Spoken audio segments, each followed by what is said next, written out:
TEG, proud sponsors of TEG Cusick Park, serving aviation, biopharmaceuticals and medical industries across the globe. TEG has been to the fore in the fight against COVID-19 with our customers and partners. A local business employing local people. Visit teg.com/careers to learn more.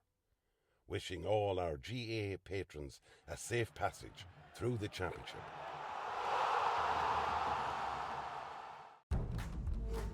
Sevens Coaches, proud sponsor of Westmeath GA Hurling Championships. Clark's Bar, wishing all teams the very best today. MJ Stone Building and Developments, proud sponsor of Westmeath GA. Cusick Park pitch is 145 metres long. Imagine 3 of these bridge beams will make up the length of the pitch. Now transport 30 of them from Harney to Kildare. A challenge overcome by a great team with the support of a great community. My name is Pat Barrett, Project Manager, Shay Murtagh Precast.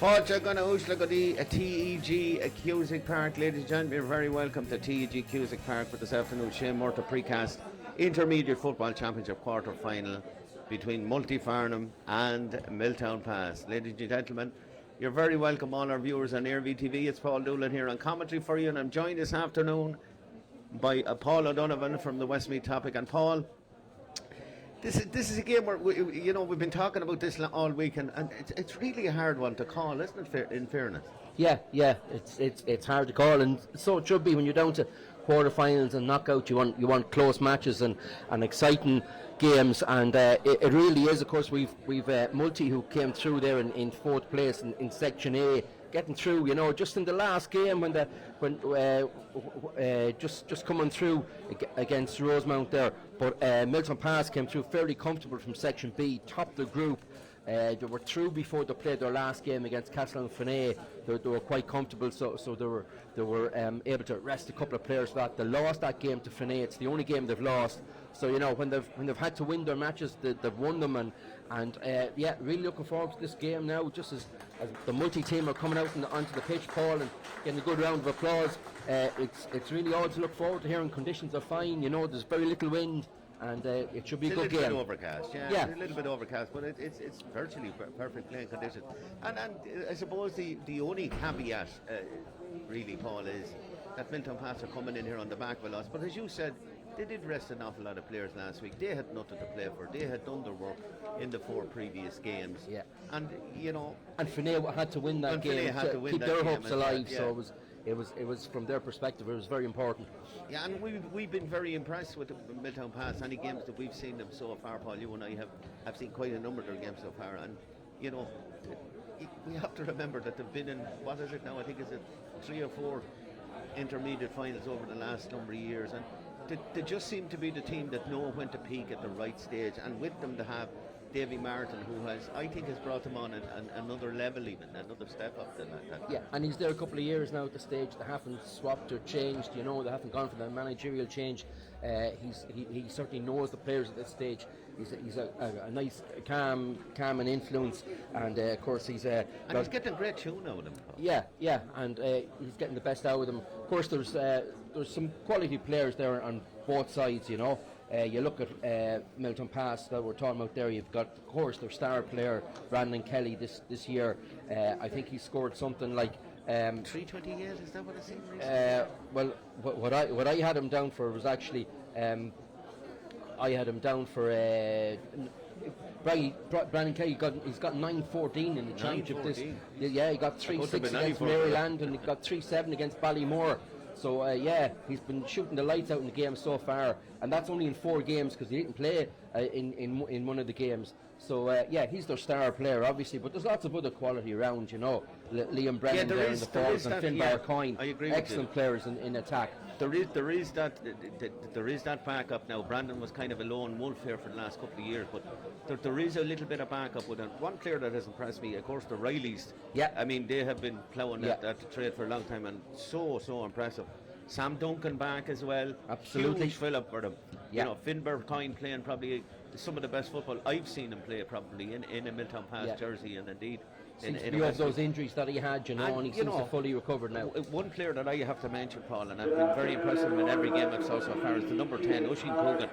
You know, a revelation to me. I don't know anything about the lad, but he has been really, really impressive. And that half-forward line, indeed, for Milltownpass, with Finbar at centre-forward and Liam Gorman at 12, you know, they have been very, very impressive in any game that I've saw them so far. Yeah, and then you look at centre-half back, and you've Noel O'Reilly, the ageless. He's absolutely mopping up there in defence. He's able to read the game so well, and hugely experienced and very passionate Milltownpass player. So, you know, there's oodles of class there, and strength and experience and youth as well on the Milltownpass side. Yeah, and then you go and look at Multyfarnham, who you know, every year people are saying, oh, Multy will do this and Multy will go down and Multy won't survive at this. And yet, year upon year upon year, they defy logic because they just have a huge will to win. And, you know, they come to a quarter-final. We didn't give them a chance here in a quarter-final last year, and they turned up and was slightly unlucky, I suppose, in the semi-final as well. And with that, they have probably one of the best players in Westmeath, Ronan Wallace, at centre-half-back. Now, there's no doubt in my mind, Paul, he won't play at centre-half-back today. Yeah, and Ronan, according to my records anyway, he scored 336 in the championship this date, and that's in 4 games, because he didn't actually play in one of the games. Yeah. And he was after scoring 17 points in the game before for against Milltown, and he didn't play against Shandona, and on that day then Multy only managed to score 1-8 on their own, so it shows you know, how valuable he is to the team. But apart from the obvious class of Ronan Wallace and his power, strength and ability to score, there've lots of other good players too. I mean, who's impressed me this year has been young Mark Reynolds there. He's been very good at half forward. After coming back from a serious injury last year as well. Yeah, and then centre half forward Anthony McGivney, he's great at carrying the ball forward and bringing the ball from midfield into attack. You also have Ronan Green's done very well this year, and Cian Lee as well. They've been strong in midfield with Cian Lee and James Green. So, and as we speak, I see James Green is up there, captain. He's up for the toss-up for with the referee Barry Pearce. So, yeah, and also in that, Paul, 2 players I'd like to mention, and I've seen them in 3 games so far this year, and 2 players that have impressed me greatly are young Matty Thornton. We know his pedigree from Coulthard Wirra, and you know, a really decent, classy corner forward. You know, just seems to know when to be in the right place at the right time. And one player who's impressed me greatly all season is Gareth Milanoff. I think he's been excellent for them. He's named at wing half back today. I very much doubt he's going to play at wing half back. He's normally the centre of the field, but he's a huge driving force, and particularly like in the games where they hadn't got Ronan Wallace. I think Milanoff has been, you know, one of the go-to players for Multy, and they'll relish coming in here today. You know, they're after coming through a very, very tough group, and they will see that as a fillip as opposed to, you know, a hindrance here today. Yeah, and both a duo management of Darren Rigney, I suppose formerly Lough Valley, and Graham Corcoran as well. And you know, they've really done their homework. They've left no stone unturned. No, and that's par for the course with the 2 lads. In fairness to them, like, you know. And so that's why you can see the players, the quality you've mentioned. It's very hard to call this game. You know, there's some quality forwards on view, and one unfortunate, I suppose he's not here today. Is not in the starting 15. Is young Faheen O'Brennan. Yeah, he's replaced. But that gives us a great lead into the teams here. So we'll give you the 2 teams as they're lined out. In goals for Multyfarnham first, it's Craig Sweeney. Jude Owl is at 2. Faheen Brennan does not start. He's replaced by number 20, Ian McGovern. 4 is Ronan Green. 5 is Jack Levy. 6 is Ronan Wallace. 7, Gareth Milanoff. Centre of the field, 8 is Cian Lee, and 9 is Jimmy Green.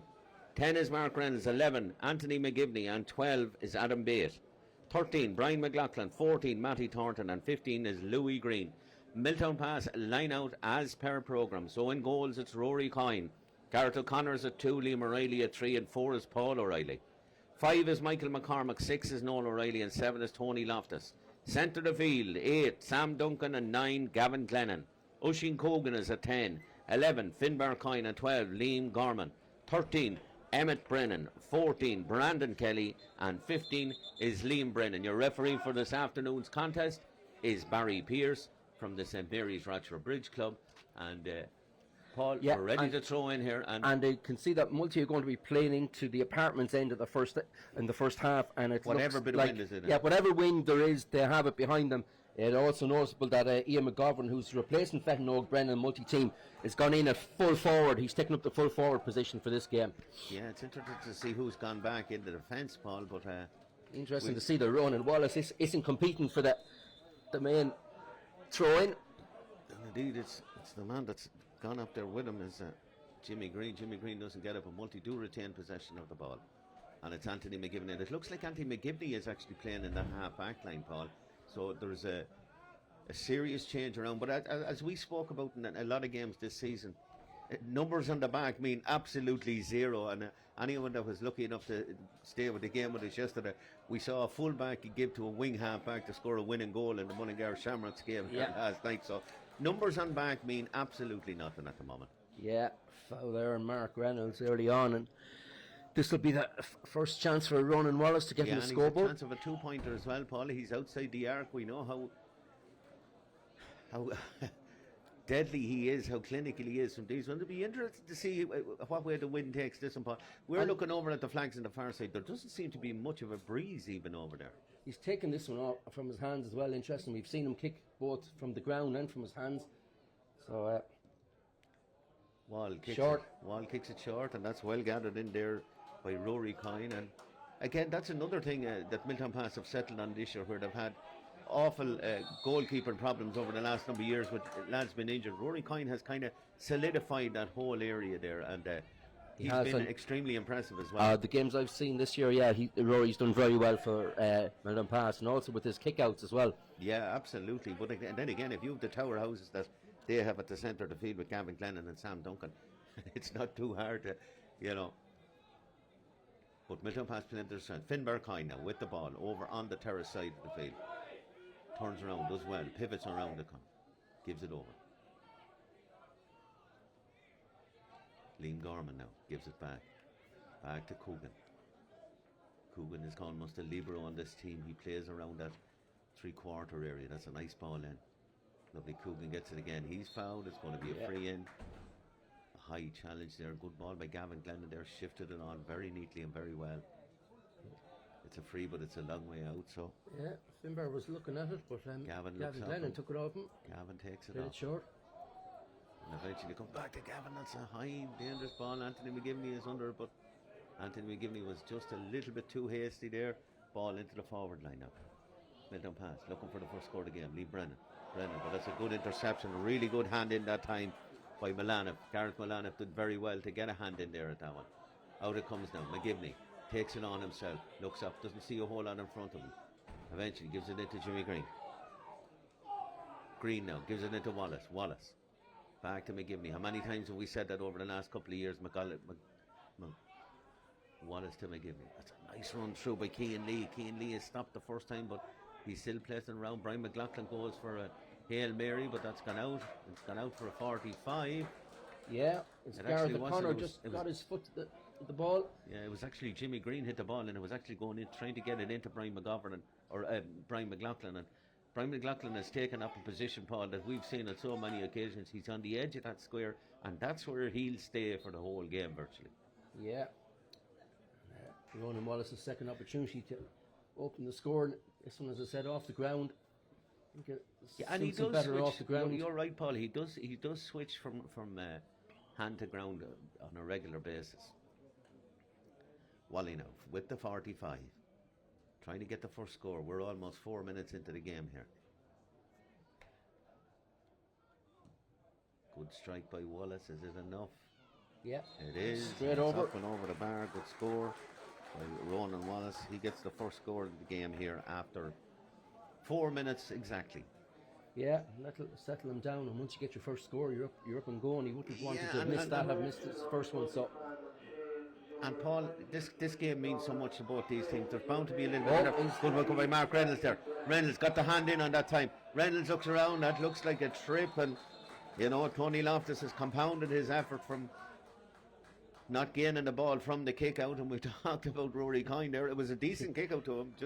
He just waited too much, and Tony Loftus after receiving the yellow card. Yeah, that is. And it's early doors. Jerry Buckley is down here beside us, and Jerry has pointed out the absolute obvious here. It's very easy. It's a very short time, only 4 minutes into the game to get yellow, so he's going to have to be on his mettle for the rest of the game. Wallace now steps up, kicks a second one. 2 points for Multy, 2 points for Ronan Wallace, and they lead here after 5 minutes of the game here in TEG Cusack Park. And Paul, if anything, Multy looked to have settled just that little bit better. Yeah, we'll see now. Rory will probably go along with this kick out. The last one not having proved successful. Again, in fairness to Loftus, he's looking for it again, but Rory's going to go long. And you know, I suppose they were lucky Milltownpass. They could have conceded a goal from that Ball mistake. right down the centre. Who's going to get their hands on it? It's Gavin Glennon. Glennon does well. He's dragged by the neck, and that's going to be a free into Milltownpass. No question about it. Tam Duncan doesn't stand in ceremony. Takes it on straight away. Gives it to Finbar Coyne. Finbar Coyne is fouled now. And this might be one that Finbar fancies himself, Paul. Yeah, He's right on the 45. A chance for a 2-pointer to level the match here. Yeah, and you can see the beauty of the new rules there, Paul. You know, we used a couple of fouls at Milltownpass players, and frees were taken quickly, tap and go, and they were back in play. I think it speeds up. Not alone does it speed up the game, but I think it puts the attacking team on a forward footing as well. That is an absolutely beautiful strike from Finbar Coyne. Beautiful strike from Finbar Coyne, and all of a sudden we're level. You know, and that's the beauty of the 2-pointer as well, Paul. We've seen it here on a number of occasions already this season. 2-pointers can turn a game in a heartbeat. That's a poor kick out that time from Craig Sweeney. Allows Milltownpass back on the charge again. Jude Owl is marking. Brandon Kelly. Kelly though gets his first hand on the ball. Kelly turns, pivots, doesn't see a whole lot in front of him, but eventually he gets it out to Finbar Coyne, and Finbar Coyne seems to be in a lot of positions. That's a nice strike by Coyne, but it's just drifting that little bit to the right. First wide of the game, Paul, after 6 minutes, and we've a game in our hands here. Yeah, well, as you said, you know, it's always interesting to see who's picking up who there. As you said, seems to be Jude Old that's picking up Brandon Kelly. I think Noel O'Reilly maybe picking up Ronan Wallace when he comes into the danger area, but they're letting him drift outfield otherwise. Gavin Glennon, long strike into the corner. Liam Brennan goes out to get it, and Liam Brennan does grab it. Brennan now, toe to hand. Nobody coming near him, Paul. There wasn't a multiplayer within 20 yards of him nearly as that gets it into Liam Gorman. Gorman now off the right boot. Liam Gorman pulls it. Oh, and he pulls it just across the post. A second wide from Milltownpass. Yeah, he'll be disappointed with that. He will, because he had a little bit more time maybe than he thought, Paul. He had, yeah. And if you hear the word Paul here, looking at it there, ladies and gentlemen, that's because it's 2 P's in a pod here. That's a fine obviously catch, children of the late 60s, early 70s, we had Paul. Finbar Coyne. Great catch by Coyne at midfield. Oh yeah, they possess that, Paul. They possess so much. Oh dear. It's just as we say, Finbar is almost after putting it into Dunstore's car park. It was got screwed that far off his boot, but it would have been from nice finding touch in a rugby match. From the sublime to the ridiculous, almost. You know, from an absolutely wonderful catch, and then all of a sudden it's come back over the sideline, right down through the centre. That comes into Matty Thornton now. Matty, he's gone laterally across the pitch, gives it off them. Nice move here, Jack Levy. Levy gets it in, trying to find Anthony McGivney. He does. It wasn't the greatest of pass, but McGivney still gets his hands on it. McGivney turns, pivots, strikes it, but I'm afraid he's kicked Multyfarnham first wide, and it's end-to-end stuff, Paul. At the same time, you know, it's you score, we'll score. You know, this is no standing on ceremony anymore with the new rules in the game. I have to say, you know, the new rules have definitely improved the game, particularly at club level. Maybe not so much at inter-county level, and there is a little bit of tweaking, but certainly at club level, it has increased our interest in the championship. And the one thing I would say, and I've said it on many occasions, is it makes the games watchable, Paul. Absolutely, yeah, very enjoyable now. There's a real That flow to was the game an now. absolute hospital pass. He's lucky he's not in traction after that one now. Oisin Coogan with the ball. He's still travelling up. He sees Finbar on the. It's actually Sam Duncan on the shoulder. Sam Duncan goes past one. goes past two. Coogan is free, dead straight in front of the goals, and Coogan knocks it up and over the ball. A lovely, lovely score by Oisin Coogan, and that's his first of the game, and a third for Milltownpass. They lead 3-2 here after 9 minutes. A lovely move by Milltownpass, quick, sharp, incisive, and knock it over the bar. Yeah, great work there. I think it was Finbar Coyne in the build-up, and Milltownpass have the lead for the first time now. Multi struggling from their kickouts, and that's because of the height differential that there is probably between the two sides. Kelly now takes off. Jude Owl is chasing after him. Owl does his job well, in fairness. Again, Finbar Coyne seems to have an acre of space, gives it back to Brandon. Brandon is going through. Brandon looks to have hopped it twice. Yeah, possibly was better off to take it. He had a chance, Paul. He possibly should have struck it. I think he was going to go for the point, and then the goal opportunity kind of opened up, and that was when he decided he was going for he took the extra steps. And into the bargain, he's kicked the ball away, which gives Multy a chance to move the ball up 50 yards, and that's a great ball by Anthony McGivney. Gives it into Matty Thornton. Matty now bearing down a goal. Anyone going to come to meet him? They do, but I'm afraid Matty just doesn't get enough purchase on it. Yeah. Rory Kine kept his eye on that ball. That really should have been a score. If it should have been a score at one end, Paul, that really should have been a score at this end as well. Yeah, it really opened up, and good opportunity to score there. Be very disappointed with that final outcome. Liam Brennan into the forward line, looking for Kelly. Kelly gets it, gives it back to Finbar. Finbar on the edge of the D, but that's not going to have enough on it either. And it's a bit snapshotty. Yeah, you know. The star players so far have just been, a little disappointing. But you'd have to, Multy will have to tighten up on Finbar Coyne. They've given them too much room. The last two balls. You took the words out of my mouth, Paul O'Donovan. They're giving, particularly Finbar Coyne, far too much room. How it comes now, Ian McGovern. I think that's his first touch of the ball. Gives it into Wallace. That's an absolute Hail Mary pass.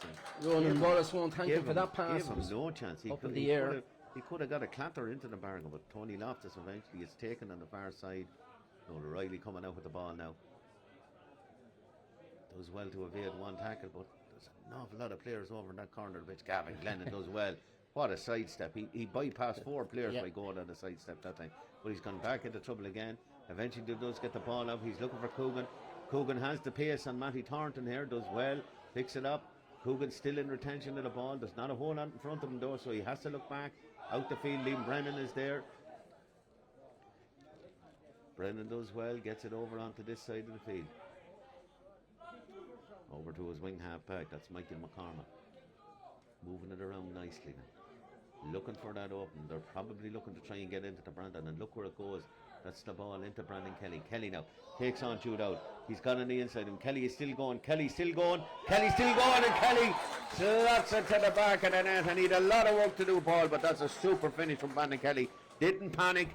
Jude Owl did his best to get to him, but that's a lovely goal for Milltownpass. And if I'm correct, Paul, as I said earlier, I think that's his 10th goal of the championship this year. And you like the way Liam Brennan, he got on the ball, didn't panic. He picked out the pass, he looked for Kelly. Kelly made the run, and then a sharp turn. And really, there's only one outcome when Kelly gets in those positions, and a great finish. And we spoke about in the build-up to this game, Paul, the threat of the goals of Brandon Kelly, and then at the other end, Ronan Wallace, and it's Kelly who's got off to the better start. It's a sublime finish, Paul. You're looking for no matter whether he's a star forward, you're looking for any forward to be just, clever on the ball, and that's just a wonderful goal from Brandon Kelly. Puts clear daylight between the sides. 1-3 to Multy, that's 6, 2 points, or 1-3 to Milltownpass, 6 points. 2 points to Multy, but it's going to be a free now. Mark Reynolds takes it quickly. Mark Reynolds brings it on. He was tackled before. Before the 4 steps for the quick free. Absolutely spot on there, making it quite clear. And that's by Tony Loftus, who's already on a yellow card. And he has to be very careful, Paul. Yeah. Ronan Wallace, it's a point back for him. Yeah, you're right, Paul. He has to be very, very careful. And Mark Reynolds is a tricky customer. He's going to have his hands full. Yeah, as I said, he likes to run with the ball. And I'm not telling Davy Martin his job, but if I was Davy Martin, I'd be seriously considering switching somebody because Tony is under a bit of pressure there. He's on a yellow card, so he's really got to watch himself now. Sam Duncan does well to get his hands on that ball. Connor, this is playing it around. Loftus has it again. Tony looks to have gone to the far side of the field. It's very, very congested over on that side of the field, but Multi hunting in packs. That's great work by the Multi men if they can stop Milltownpass getting out with this ball. But that's wonderful work. Excellent through the hands play there. Particularly by Noel O'Reilly there. Extreme well. Noel O'Reilly did not panic. Liam now, brother, comes up the centre of the field into Finbar. Finbar takes it on again. Has the freedom at Cusick Park here this afternoon. Finbar still going. He's in onto the 21-yard line. Finbar strikes off the right foot, and Finbar puts it up and over the bar. And if Multi want to know where their problem is, Paul, I would suggest it's Milltownpass's number 11 that's causing all the serious damage so far. Yeah, but in the build-up to that, there was some lovely play.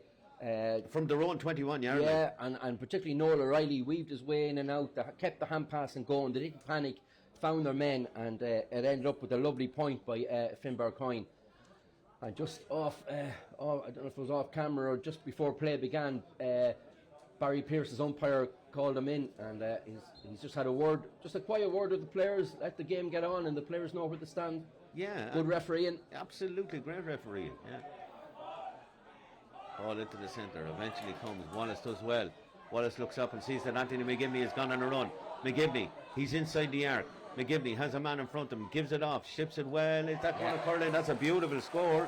Louis Green with an excellent score, and it was end-to-end stuff. It was straight from the kick-out. Ronan Wallace gets it, and it's gone over the bar. And Paul, from our position here, that was clearly over the bar. David Martin is waving it wide, but that was as clear as anything I've seen. That was over the bar. Lovely point. Lovely. And into the bargain, Paul O'Donovan. Barry Pearce was standing directly behind that, so he actually had a better view than anybody. And Barry Pearce immediately told the umpire to raise for the flag.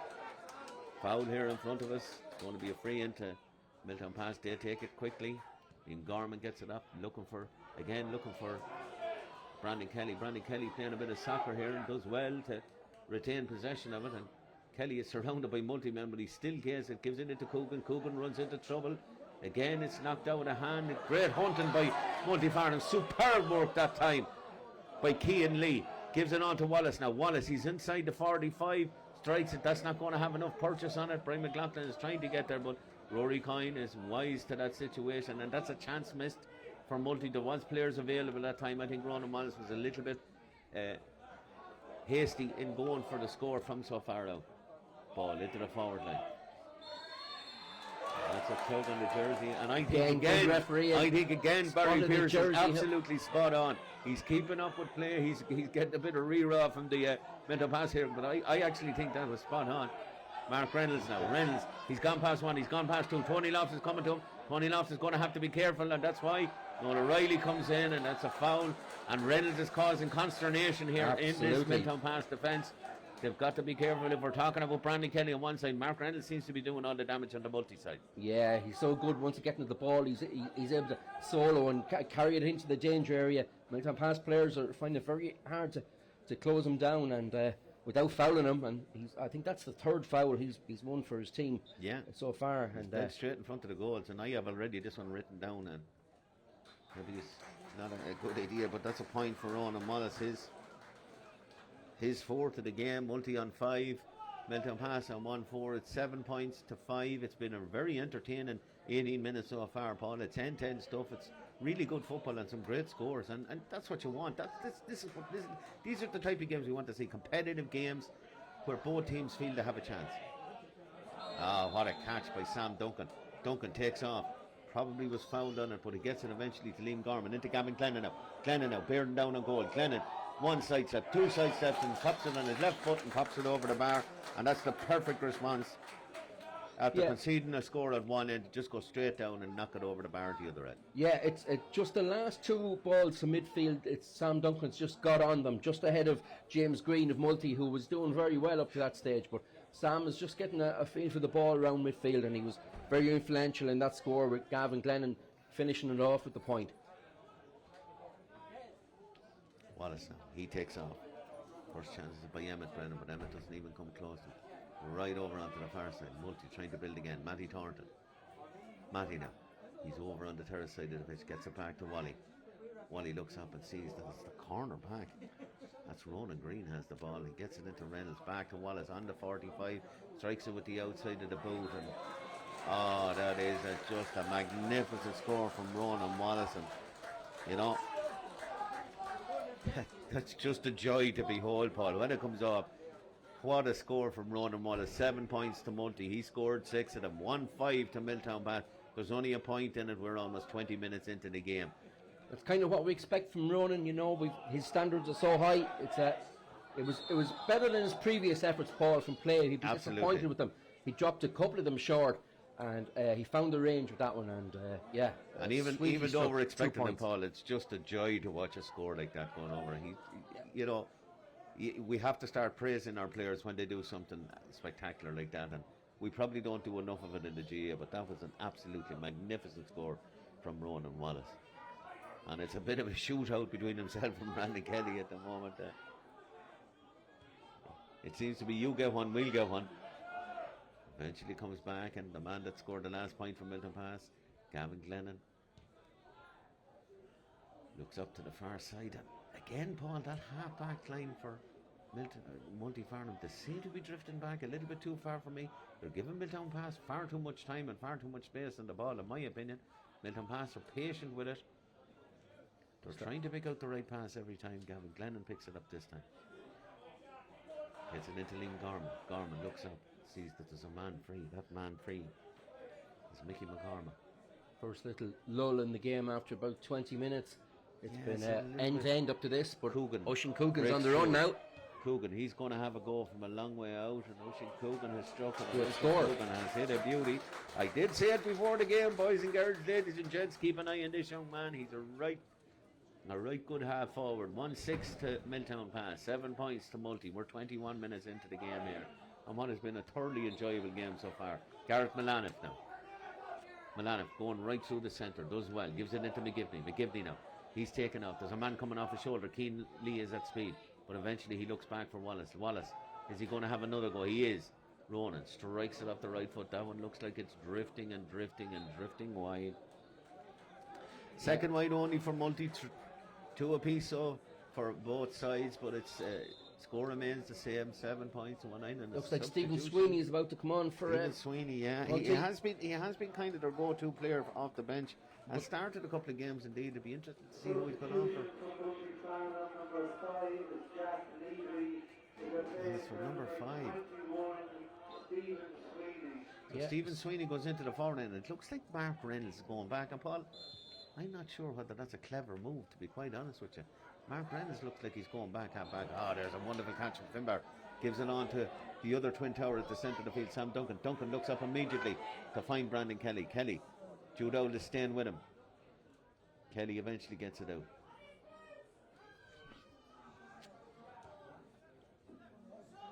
Milltownpass, they're just a little bit more patient in their build-up than Multi are. Yeah. Tried to find that killer pass. That of course, Multi, the way they were pressing the first 10 minutes, so you can't keep up that pace up for the entire game. So they're just taking a little breather maybe with their press. And again, just a little lull in the game. Ball into the forward line. That's a bit of a hospital pass. Did well to get it, in fairness. Liam O'Reilly did extremely well to get it, and he takes it back, and Liam O'Reilly is still going through. Liam O'Reilly's under 21. Liam O'Reilly looks around and sees that there's a player on the outside. That's his Liam Brennan. Liam cuts in, does well, goes around the pan. Liam Brennan goes for goal, and eventually it's knocked over the bar. That's a very unusual point. I think we have to give that to Liam Brennan, Paul. Yeah. I think the goalie might have got a touch there, but Liam Brennan had goal in his mind there.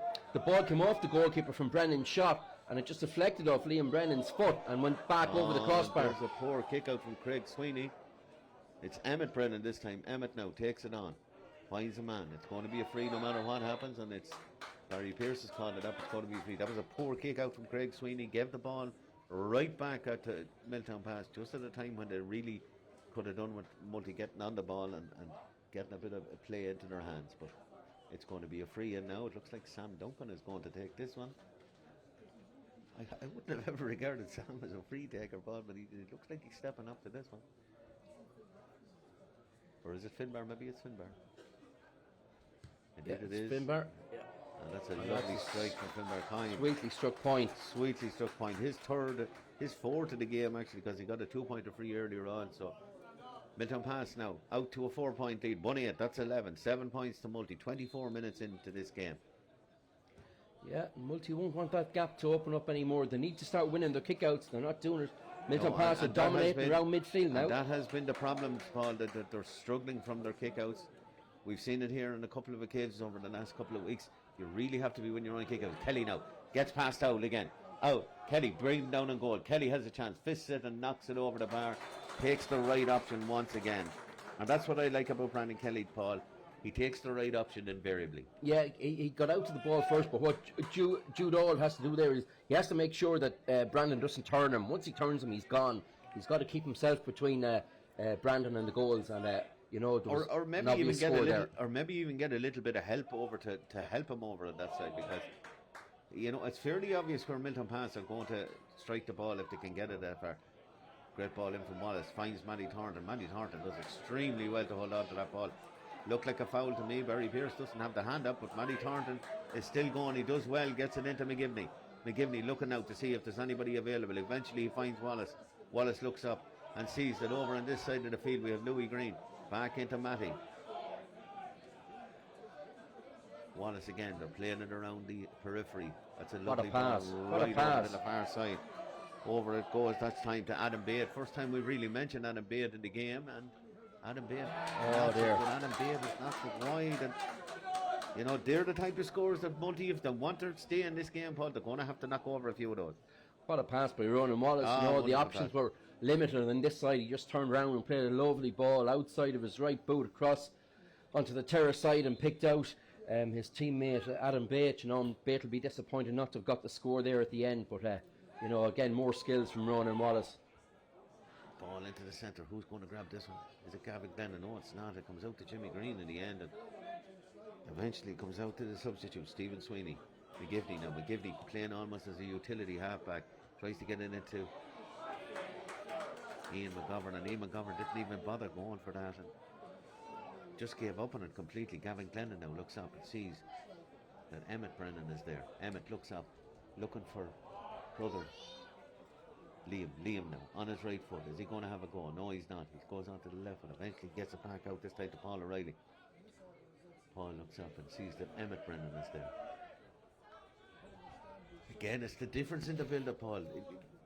Milltownpass are just so much more measured than Multyfarnham. Multi are inclined to go for the snapshot. Milltownpass are trying to decide and trying to get it into the scoring forward at all stages. They will hold on to that possession. They will move it around. They'll shift it from side to side. They'll try and create that little gap that's in it and try and get it into the scoring forward. Yeah, very patient build-up by Milltownpass. They're quite happy with this, to just keep the ball, control it. We've seen Gavin Glennon coming more into the game in the last few minutes as well, and as I speak he gets on the ball again, and they're just really dictating play here now at the moment, Milltownpass. Yeah, they are really dictating play. They're inviting Multi onto them, and that's creating a space somewhere. Sam Duncan does well, gets it past into Finbar, who again has huge amount of pace. Brandon Kelly bursting through the centre. Kelly now on the 14, knocks a ball up. Is it gone into Liam Brennan, or Liam Brennan eventually gets it back. Is there anybody going to have a shot here? Eventually comes to Brandon, and Brandon says, you want to give me that space, you want to give me that chance, I'll knock it up and over the bar. A lovely score from Milltownpass, and they'll move out to a clear 6-point lead now. 110, that's 13. 7 points to Multi. 28 minutes gone. We're into the guts of half time here already in TEG Cusack Park. And Milltownpass are just building up steadily, Paul. And yeah, well worth their 6-point lead. In control there, and that man Gavin Glennon, I mentioned earlier, getting a touch there, but the last score came from good work from Sam Duncan. So Milltownpass well on top here now at the moment. Barry Kelly is the sideline official, but Barry Kelly was completely at the far end of the field, and I think they've got this call wrong, Paul. If we look back on it, I think it was actually Brian McLaughlin out that one out over the sideline. But Barry Kelly was completely in the wrong position there. He was the other end of the field, in fairness. And Barry Pearce called it.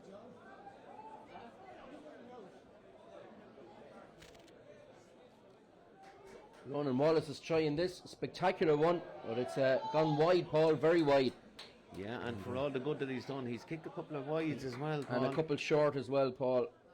Yeah, just not in 4 wides for Multyfarnham in the first half, and that's most of the reason why they're trail here by 6. Milltownpass just that little bit steadier, Paul, and look that little bit more potent in front of goal. Ball way over to the far side. Gavin Glennon does well, gets up and collects it. Gavin Glennon carries on. Right tight to that sideline. Is it going to keep it in? No. It would have been a spectacular ball if he'd have got his hands in the ball, because again, that half back line from Multyfarnham, they're standing off their players far too much. If I was to advise Darren Rigney or Graham Cochran on anything, is to try and get that little bit tighter, particularly in the half back line. They're giving Milltownpass the freedom of the park in there so far. Multi now have it in the hand. Can they get a score? Can they get one back before half time? Stephen Sweeney looks up and sees that Anthony McGivney has a man coming to him, but Sweeney does well. Sweeney skips past one. Sweeney dead straight in front of the goal. Sweeney strikes it, but that's gone. And Rory Kine might have done well to let that one go out, because I think that was drifting wide. Paul. And he seemed to put his hand up casually to the right, as if he had as if he was letting it go wide, but it was still in play. Came down and touched the umpire, who was obviously standing behind the line. So I think it's Paul Cokerman, is it? Paul is the umpire down that end of the field. A good fielder of the ball he was in his day, Paul. Yeah. At least 1 minute, so we're into that minute here of additional time here. It's come on the PA here in TEG Cusick Park. Ronan Mullis with a chance from 45 to get one back, and going into half time, this might be crucial, Philip. Paul. Yeah, I think this is absolutely crucial, Paul. I was just about to, you took the words right out of my mouth. So long as you don't take the bit out of my mouth, I don't mind. Nice strike by Wallace, and that's got that over the bar. His second 45. That is half time, Paul. That is half time. Nice finish to the half from Multyfarnham. But they trail here in the scoreline of Milltownpass 110, Multi 8 points. And Paul, it really has been, the difference between the side has been that Brandon Kelly goal. An absolute joy to behold, and a super finish by one of Westmeath's potent forwards. Yeah, it came in the 13th minute there, and it was a great pass into him by Liam Brennan. And Milltownpass have just had that ability to pick out the players and had more time in the ball. They've been more dominant around midfield, where Sam Duncan, Gavin Glennon have been very impressive, and they've controlled the ball better and picked out the passes. Rory Coyne's been playing well, and Brandon as well. And then on the other side you have Ronan Wallace, who just hasn't been on top of his game. He's got a couple of 45s there, but in general play he probably hasn't been the star player that he has been earlier in the season. But that can change in the second half. He's not getting enough backup, Paul, in my opinion. Mark Reynolds has done well for Multi in the first 10-15 minutes. Yeah, now he's gone back. He was causing endless problems for Milltownpass, but he's dropped back. So Multi need a bit more in attack. 5 points down. It's a nice little gap that Milltownpass have built up in that first half, and they'll be quite pleased. David Martin will be quite pleased with that first half performance by his side. Having played against look at whatever wind is in it, Milltownpass have played against it, and I think Davy Martin will be quite happy. Maybe not happy that they conceded 8 scores, but I think he'll be more than happy to be leading by 5 points at half time. The bottom line of this is, doesn't matter whether there's 1 or 21, it's all about winning here today. The winner of this game, of course, goes on to play Tubberclear in the intermediate semi-final, and they'll want to be going into that game thinking that we're good enough to take on this much vaunted Tubberclear side. And Davy Martin will want his team to really go for the jugular in the second half as well. Yeah, absolutely. For Graham Cochran and Darren Rigney, I think it's a case of, at the moment they're still discussing tactics there for the second half. They're reviewing the first half stats. I think it's a case of batting down the hatches and get a little bit closer, particularly their half-back line is standing far too far off. We've seen Finbar kind of in my opinion, get on far too much of the ball from a Multi perspective, and they need to step up there. They really need to have a little bit more venom in them when they're coming into it. But look, it's a hard thing to do for 60 minutes here. They did try that here, have high press early on in the game, but look, we have a whole second half to look forward to here, and I'm really looking forward to it because I think there's a few more stories to be told here. It's half time in this game here in the intermediate quarter final between Milltownpass, who lead on a scoreline of 110, to Multi's 8 points. We're going to take a little break with you. We'll be back with you again here on Nearview TV after messages from our sponsors. Do stay with us, ladies and gentlemen, and join us again in a couple of minutes.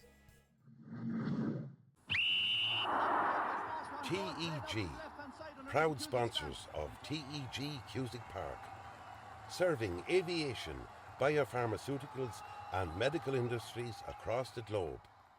TEG has been to the fore in the fight against COVID-19 with our customers and partners. A local business employing local people. Visit teg.com/careers to learn more. Wishing all our GA patrons a safe passage through the championship.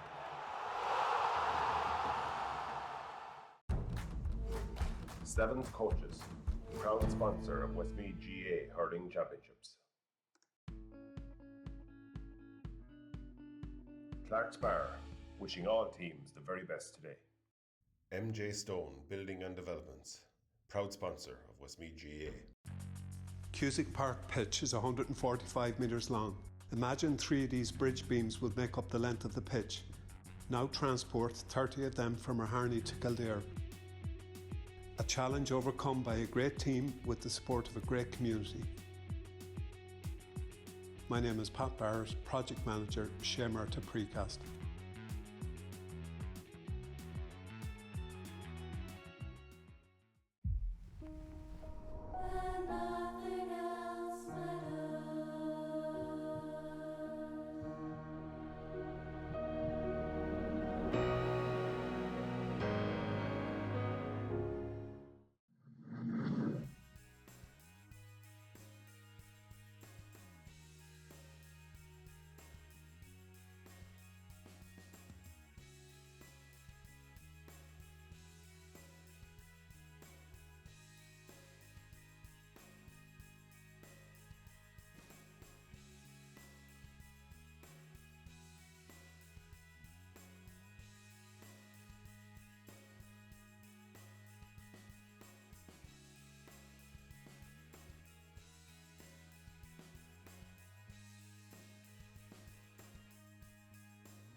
Paul Jarasharish, Ganosh, Lagodi, Parky, so TG. Very welcome back to TG Cusick Park.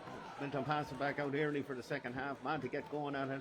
Multyfarnham just coming back onto the field. And Paul, it would have been. I would like to have been a fly in the wall at that multi dressing room at half time, because they know that they haven't really played up to their standard today. And it's going to be interesting second half here. Yeah. I see a change from Multyfarnham. The Baron Thomas McGivney, all right, Jeff, the start of the second half. I'm not quite sure who he's on for, but he's on anyway. He's going into the defensive zone anyway. And, Multy, I suppose they're really up against it here now in the second half. They've it all to do. Jude Owl has definitely been taken off. He's still in the pitch. Garrett Milanoff is going to pick up Brandon Kelly for the second half. Jude Owl has moved out onto Liam Brennan by the looks of things. And a few positional changes here, but definitely Tommy McGivney is on for the second half here. Yeah, 5 points it's a nice lead now, and Milltownpass have probably been the better team in that first half. Yeah. And it's Milltownpass to win that breaking ball. And there's a slight wind behind them as well for the second half, but fly hacked into Brandon Kelly. Kelly does well, pops it on the toe, gets it onto that right boot, a wand of a ball, and out first, score first has always been the mantra that I've heard. And that's a lovely score from Brandon Kelly. He scored 1-3, and Milltownpass extend their lead here to 6 points. 1-11 after barely 20 seconds of the second half to Milltownpass. 8 points to Multy. He's that speed to get out first of the ball, and that's crucial then. The defender's always in trouble when Kelly turns. Yeah, and sometimes you just have to put your hand up, even as a defender, Paul, and say, class is class, and you just have to be careful with that. Keane Lee now coming forward, gets it into Wally. Wally strikes it off the right foot. Is this one curling in enough? It is. It's curling too much, as a matter of fact, and it's gone to the left and wide, and not for the first time today, Paul, a snapshot that has gone well wide of the post there. Yeah, they're just going to need those to go over today now. At least one, maybe two. But then that's putting a lot of pressure on Ronan Wallace. Ronan Wallace. And he had a whole lot in front of him that time actually to play it into.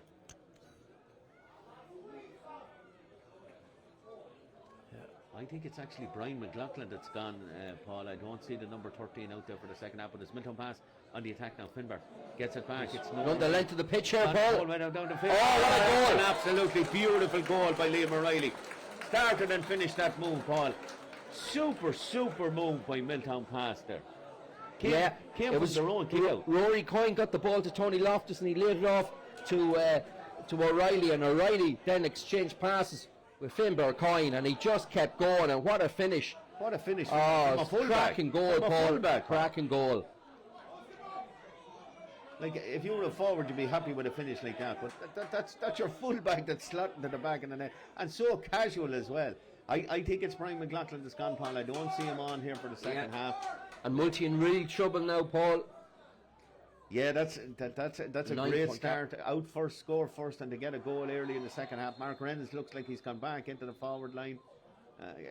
A move I was actually asking for, and it's going to be a free in. Ronan Wallace is really going to have to pop this one over the bar if they're going to have any say in this game. But Milltownpass, yeah, it is Brian McLaughlin that's gone, and instead of him is Tommy McGivney. Ronan Wallace now, he's right just inside the 45-metre line, and if ever a score was needed by his side, it's going to be needed by Multy this time.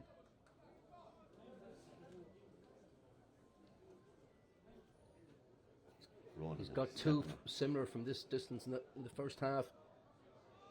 But he's pulled that one wide. Yeah, he's pulled it wide again. And on the same side, Paul. And I said the pressure increases on him each time he misses. Just, becomes more anxious, and the gap is widened now to 9 points. Yeah, and let's be fair about this, Paul. It's no more than Milltownpass deserved. They've just been that little more clinical in the scoring zone. And again, Milltownpass able to get their own kick out fairly comfortable, which has helped enormously. I would like to see the stats, whoever's doing the stats in this game, as to the percentage of kickouts that they've won. And again, it's straight into Kelly. Kelly doesn't get it at the first time of going, but again, look at the space he had. That's a high ball into an absolutely dangerous ball, and Brandon Kelly, after doing so well, gave away that ball there. Anthony McGivney now looks up and sees that Matty Thornton now. They're going to really need Thornton to step up into this second half. He's going to have a really good second half for Multyfarnham. Gets on the ball again. Thornton, he's going back and forth, gives it into Wally. Ronan steps in beside one, steps in by two, gives it off to Reynolds. Reynolds is fouled, and Milltownpass are giving away some very silly frees, Paul, when they don't have to give them away. There was plenty of Milltownpass players around that ball. Yeah, and that's a rather high challenge and a rather silly challenge as well. Yeah. And it's going to be a yellow card. Yeah. I can't see the number on the back there. I think it's Liam Gorman, if I'm not mistaken. Looks like it's the 4th foul, I think, that Mark Reynolds has won. It's not Liam Gorman, indeed. It's Gareth O'Connor. Yeah. Ronan now steps up. He's outside the D. Kicks it high. Is it going to have enough purchase on it, and is it going to have enough accuracy on it? And again, this time it's gone to the opposite side. And all of these wides are mounting up. 3 bad wides in the second half already for Multyfarnham. They are going to need a lift from somewhere, Paul, if they're going to get back into this game, because it's drifting away from them as we speak. I know he missed the last one, but I always feel he's better kicking them off the ground there, and just went for the hands and drifted wide of the near post. Oh, look at the back. Finbar Coyne has gone down holding his leg. Finbar's injured. I don't think there was anything untoward in it, Paul. We look at it here. We hope Finbar's all right, because he has had knee injuries in the back in the past. He has an injury. I think it's more the way he fell on the ball. Yeah. And it is. Yeah. He planted the foot and came right down on top of it. I don't think there was anything untoward. No, there was nothing at all in that, Paul. And that looks even, unfortunately, it looks worse, especially for someone who's had a long-term knee injury. Nobody near him. He literally couldn't get off the ground. And Milltownpass were ready to bring in a substitute anyway, but they certainly weren't bringing him in for Finbar Coyne. Jack Dorn is coming in. He's listed at 28. I'm not quite sure that's Jack Dorn, but it's listed as 28 anyway. Yeah. Jack Dorn has gone into the forward. He's gone into the back line, and I think Milltownpass have made a very clever move here. They're taking off Gareth O'Connor. He's on a yellow card. Tony Loftus also on a yellow, but Gareth O'Connor. Milltownpass not taking any risks here, and Gareth O'Connor has gone to the sideline. He's replaced by Jack Dorn. Still concerned over Finbar here. He's had a tremendous game so far for Milltownpass, and they certainly won't want to see him on the sideline. Looks like Finbar is going to recover from this anyway.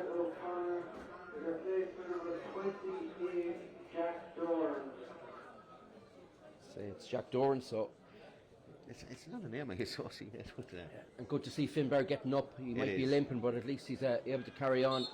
Yeah, and Davy Martin might even consider with the lead that they have, and if they extend that lead again, Davy Martin might even consider, maybe having a little bit of a change here. Nothing untoward there. Gavin Clennon did well. He was brave, went down on the ball and got it. Again, Milltownpass, they're just patient with the ball, not giving it away lightly, and that's so simple. Gives it into O'Reilly, on to Noel O'Reilly. Noel now looks up and see that coming off his shoulder is Sam Duncan, as he has been for most of the game so far. Brandon Kelly looks to be gone out almost as a centre half forward, almost as a pivot point for Milltownpass. But they're just doing exactly what they need to do, Paul. Retain possession. Nothing silly, nothing untoward. Keep the ball moving if possibly they can. Tony Loftus now over on the far side of the field, on the terrace side to our camera position. Finbar looks to have recovered it. Certainly he's trying to run off that little bit of an injury he got. It probably looked a little bit worse, Paul, on camera than it did maybe. Yeah, well, it's when there's nobody near you and you get injured. That's when you get worried, yeah. Yeah. Nice ball inside into Liam Brennan. Brennan now, can he turn his man? He can. Tries to get on the inside of. That's come right across the hole, and good defending, a good goalkeeper that time by Craig Sweeney. That wasn't easy. Gets it out to Milana. Matty Thornton is back as a wing half back. Gives it into Jude O'D. Jimmy Green. Jimmy Green is well bottled up there by Liam Brennan, but eventually he gets it out of that danger area, and Multyfarnham building again. Need a score, Paul. Need it quick, and need a big score. Something to just gain a bit of momentum, Paul. Yeah, Ronan Green. And the absence of Faheen Brendan has really been felt here by Multyfarnham, a really good defender. But it's Mark Reynolds now. Reynolds trying to get in it to Thornton. Thornton, is he gone past the man? Oh, that's good work by Rory Coyne, in fairness to him. Spotted the danger, came off his line, And that's bread and butter stuff. Jerry Buckley is here beside us, and he will say that's the bread and butter stuff. That's what goalies need to be doing. Be in the right place at the right time and be brave. Again, good work by Mark Reynolds there, driving forward for yeah, Multy. And it was a decent ball in as well. It was a probing ball. It was testing the defence. And Matthew Thornton almost got on the end of it, but just couldn't get on it. Yeah, and it's something that they haven't done enough of as well. Like bringing Reynolds back as a half-back, I think, certainly didn't work for me. And there's a ball given away by Liam Gorman. Again, Multy built in on. Nice ball across here, Stephen Sweeney gets it over to this side of the field. Ian McGovern has been a peripheral figure so far in this game. McGovern does well to get past one. McGovern looks around. Oh dear. Pass just went straight. That's a dreadful pass. He gave Wallace no chance there whatsoever. Eventually comes back, Liam Brennan. Milltownpass just controlling the play, Paul, as they wish to do. Yeah, and that high intensity press that came from Multy in the first 15 minutes, we just haven't been able to continue with that. And and there's a man that has caused endless amount of trouble. Coming up today. for a He's got second goal, Paul. Yeah, he's maybe doing the Thinking hat-trick, about Paul. But he's capable of that, Paul. He's a really, really attacking player. Nice to see him playing with such abandon. For the last couple of years, he was probably on the edge of the square and didn't move for that in the old defensive days. But Noel O'Reilly has certainly relished going forward. And there's a bad pass. Noel O'Reilly, the very man nearly got caught there. Multy might overturn this in the half. And I think the leave it put free. Running was tackled. He's still going. It's going to bring it forward 50 yards. It's going to bring it forward as close to the goal as can. It's on the 21. Ronan Wallace has the option now of bringing it back, of course. Yeah, good turnover by Multy, has to be said. One yeah, and we possession were back. talking about that high press in the first half, Paul. That's the first time in the second half that they've really put that high press on Milltownpass. This shows the pressure that Multy are under now. Wallace could have tapped that over for a 1-point free. He's brought it back out. I think he's made the right decision. Well, this just has to go over because the gap is that wide. They certainly need it. Yeah, and the game has hit a bit of a lull here as well. Multy need a fill-up. They need something. They need a spark maybe to just get them slightly going even in this game.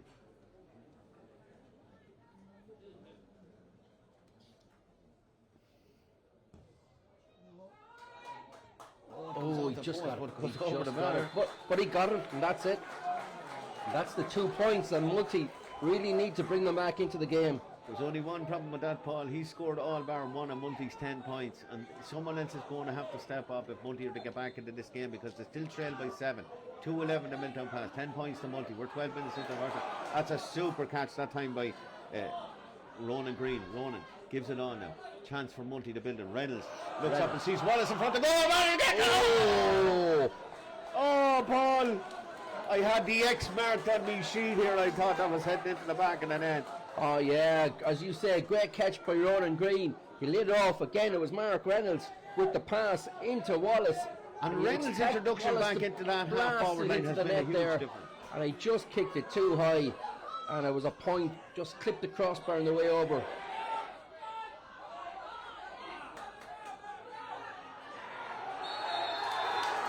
But Reynolds' reintroduction into that half-forward line is a point I was making there. Yeah, I cannot for the life of me understand why he was moved, but he's because he's made a big difference here when he's gone back into that wing half position. yeah, he's been their best player today, definitely.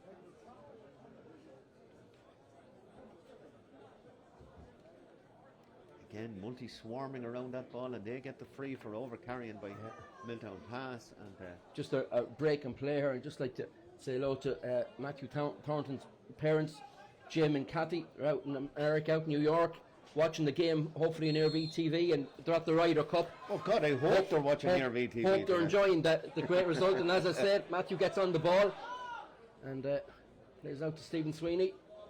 Sweeney, nice ball into Wallace. They're looking for him the whole time. Wallace strikes it off the right foot. Oh yeah, that's a class point.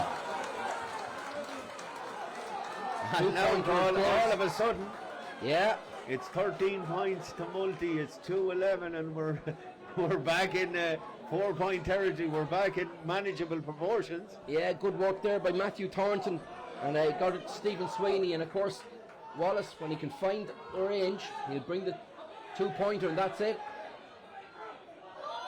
Milltownpass it is now that need to score. Multi swarming around again, but it comes into the clever one. And look at this. Oh, the room that's given Liam Brennan here. Liam Brennan had the freedom at Cusick Park here, but he's given the ball away, and that's a good interception in fairness by Tommy McGivney. He did very, very well there, but it was a poor pass. It was a poor pass that led to that. Ball through the centre, and there's Liam Brennan could be in a bit of trouble here, Paul. There was a little bit of afters there, and it wasn't pretty. Multi go. They carry on. Louis Green gives it into McGivney now. Anthony McGivney bearing down a goal, runs into the man though. Good tackle at that time, but he's picked it clean off the ground. Clean off the ground. Graham Corkin is getting very animated on the sideline here. Yeah, there was a few afters here, and Barry Kelly on the sideline. The linesman here in front of us has a Barry flag Kelly up. didn't play. It's going to call referee Barry Pearce over before the free is taken. There definitely was something happened. Yeah, young Emmett Brennan was tackled late. He reacted, and then his other brother Liam came in, and you know there was a few multi-players involved you got too. Me brother, but you won't get me. We'll see what happens here out of this discussion going on. Look, we don't want to see it in the game, and if it was seen, and if Barry Kelly has seen something here, there could be a bit of trouble here from Milltownpass need to keep their heads, because you know they're the ones with the lead, and anything silly now could be very costly. It doesn't look like Barry Pearce is going to take any much action in this one, though. Having said that, he's I'd say he's talking to his linesman on the other side just to see if there's anything. Mickey Dan is over the far side. Barry is allowing play go on. Not at the moment anyway, no action. And Ronan Wallace knocks it over the bar. And he just keeps knocking them over, Pete. Yeah. We're down to a single score game here. 2-11 to 14 points. That's 17 to 14. Now Barry's going to have to take action. He said he'd let the free. Yeah. In fairness, you probably wouldn't want a player hanging over a free like that for too long. Paul, that's good refereeing, in my opinion. That's good refereeing and good work from his sideline officials as well. And he has the right man, in my opinion. Yellow card. Yeah, Liam Brennan with the yellow. And Milltownpass have lost a bit of their composure, Paul, here as well. You know, Multi have stepped it up that little bit, but Milltownpass have lost that bit of composure as well. Kick out the Viking now, Paul. It's knocked down, but I'm afraid it's knocked down, unfortunately, and from a Multi perspective, it's knocked down to Gavin Clennon. Gavin Clennon kicks it, but that's Jude Dowell, who's gone into a different position there. Dowell can't grab it at the first time of asking. It's Milltownpass have retained the ball, and there's space over on the far side of the field now. Liam Brennan, he's outside. Emmett on the outside of the arc. That's a super score. It's only a single score. Barry Pearce is David Martin looking for a 2 points. I'm kind of in agreement that time. I think he was outside the iron. We can have a look at it here. Jerry Buckley's at the running 40 yards here. That's as fast as I've ever he's just seen. inside. Just inside. Just inside. But it's been knocked on the ground. And Milltownpass retain possession now. That's a lovely ball. Oh, is he going to make it? No, it just ran a little bit too far from Finbar Coyne. Finbar goes down on it. Doesn't get it. That's good work by Multi. Did well to extricate themselves for that one, because that looked all over a score for Milltownpass. And Stephen Sweeney is Paul. He came on as a first half substitution. He has made a big difference to this Multi side in this second half. On the ball at the moment. He's sweeping there earlier on. And in it goes Reynolds again. And Reynolds is fouled not for the first time. And Milltownpass are going to have to be very, very careful here that they don't wind up this game down to 14 men. Wallace now looks up and sees.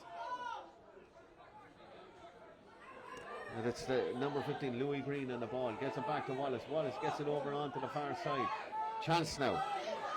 Ian McGovern. McGovern goes into the tackle. And McGovern is bottled up extremely well. That's great defending, Paul.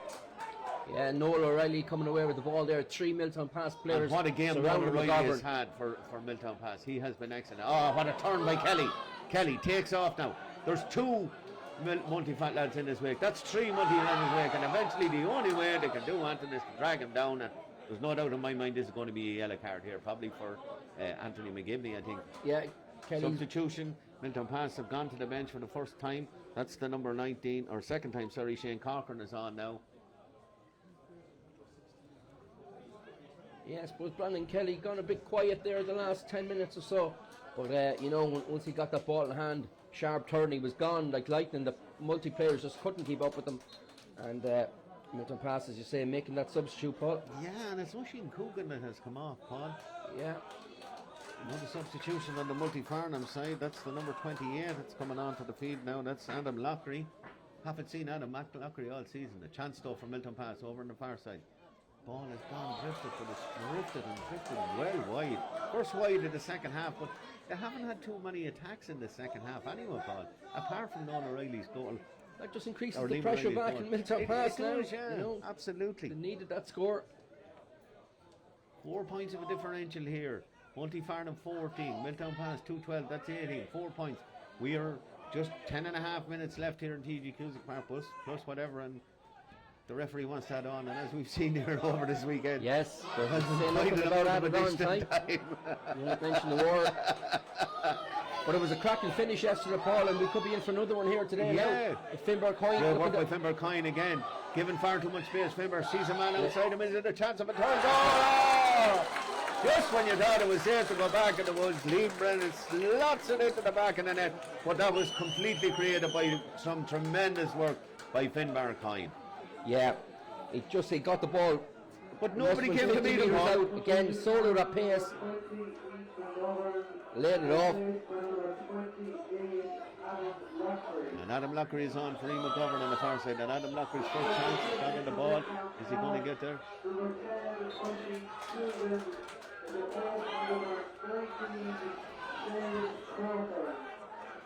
Ball into the corner. Who's going to make this one? Jude Owl goes for it, but it's Liam Brennan that cleverly gets that ball. Looks up and sees that Brandon Kelly is in a bit of space over the far side. If he looks up, he sees that Sam Duncan is gone, but Brandon is going to have a go for a two-pointer.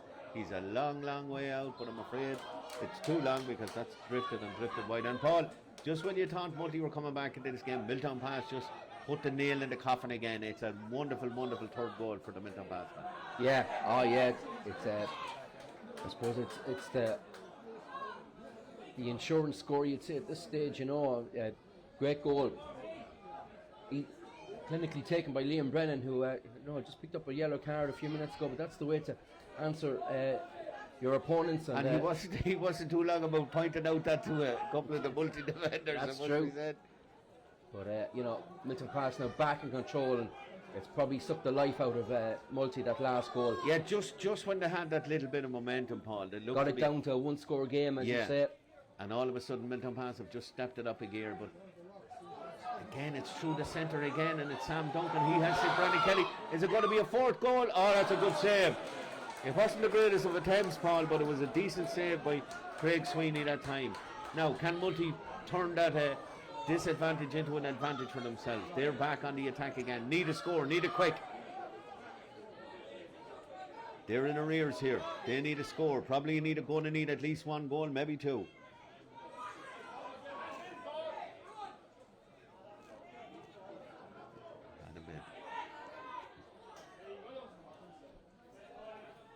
Stephen Sweeney now, as you say, he's had a good impact in the second half. Real serious impact in the second half. And again, Paul, it's that final ball from Multy that's going a little bit astray.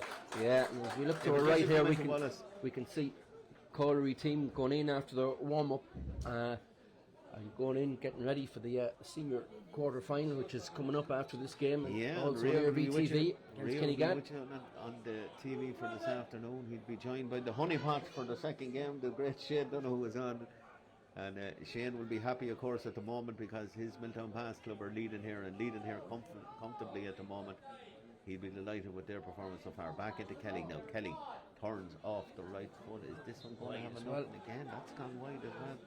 Third wide of the second half. Multy they're in speed up mode. It's time to get the ball clear. It's time to get it on. Stephen Sweeney picks it up there. They need to score, Paul. We've said this on a couple of occasions, but they really need to score now.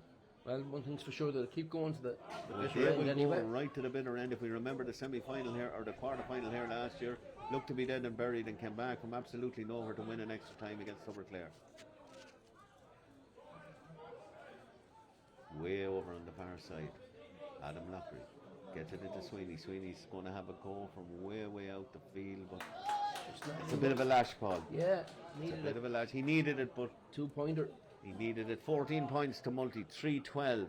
That's 21. 7 points of a difference here. We're 24 minutes almost into the second half here in TEG Cusick Park. And Almost a similar score to yesterday's quarter final. Castledaly. Milltown beat Castledaly. And again, 3-13, it was 14. It was Milltown's propensity to score goals.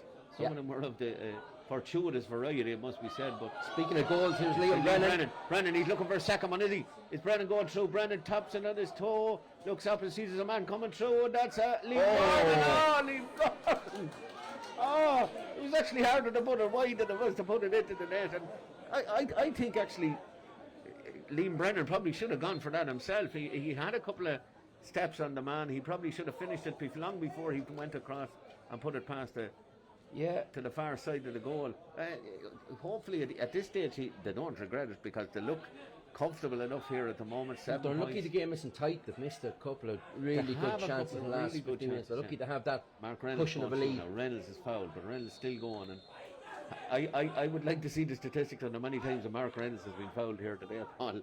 It's been, every time he's gotten the ball and that's scored and third, there seem to be that's off the top of my head, and I'm not counting, but that's 5 anyway. Well, I'll take your word for it, because you're more knowledgeable than me. They didn't all result in scores, but Wallace will probably tap this over.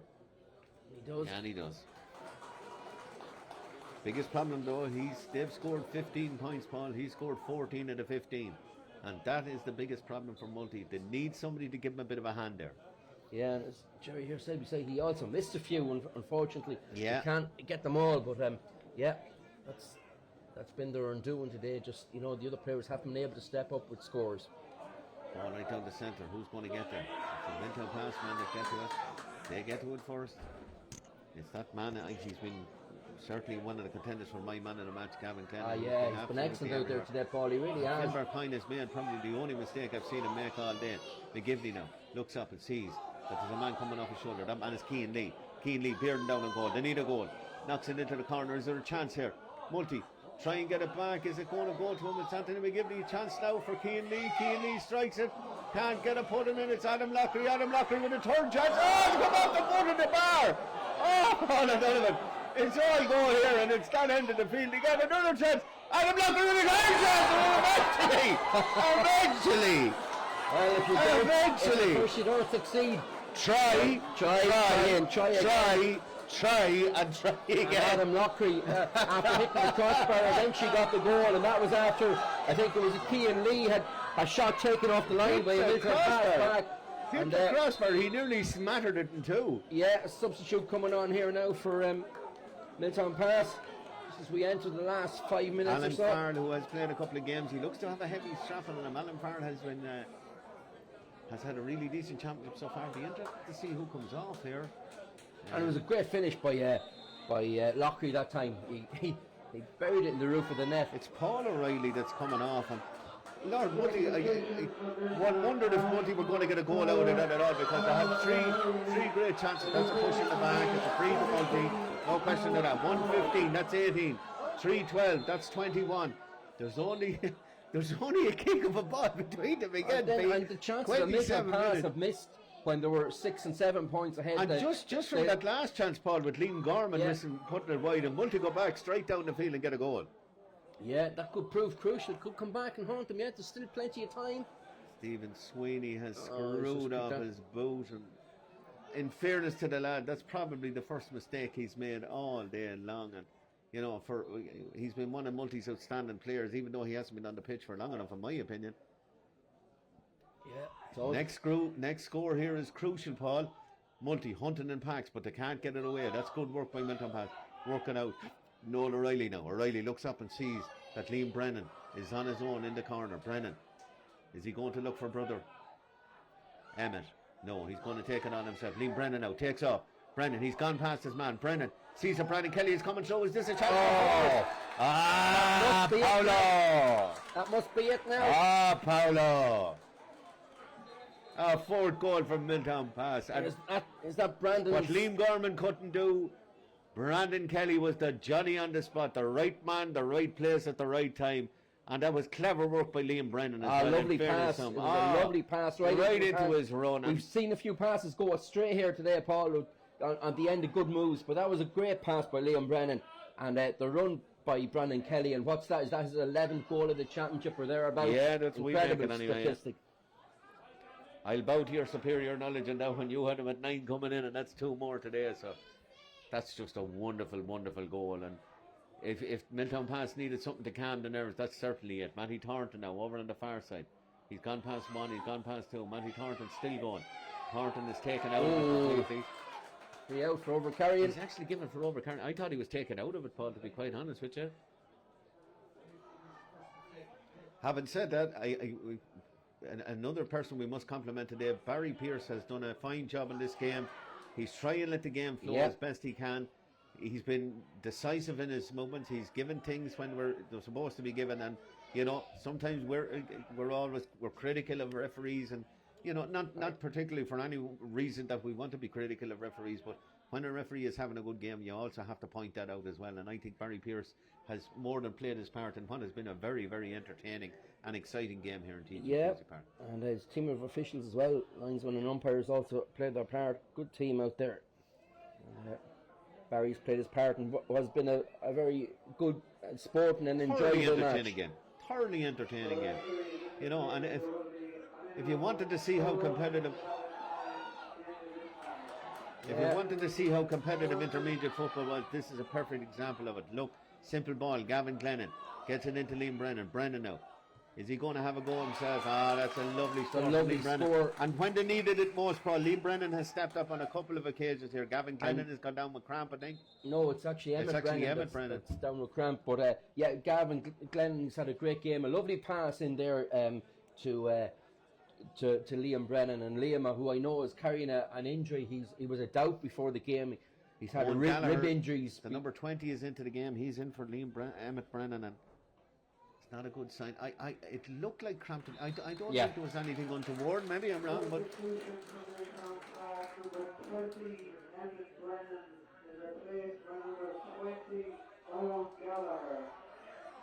now Milltownpass really only playing out for time, Paul. I don't think there's any way back for Multy.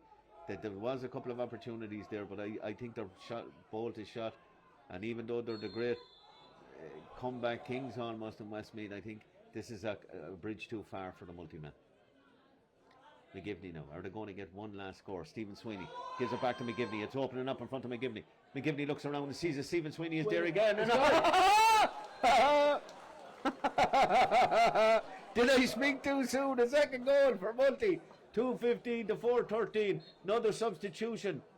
And it's a substitute replacing a substitute. It's number 19, Aaron Whelan, is on for the number 18. He only came on, I think, early game.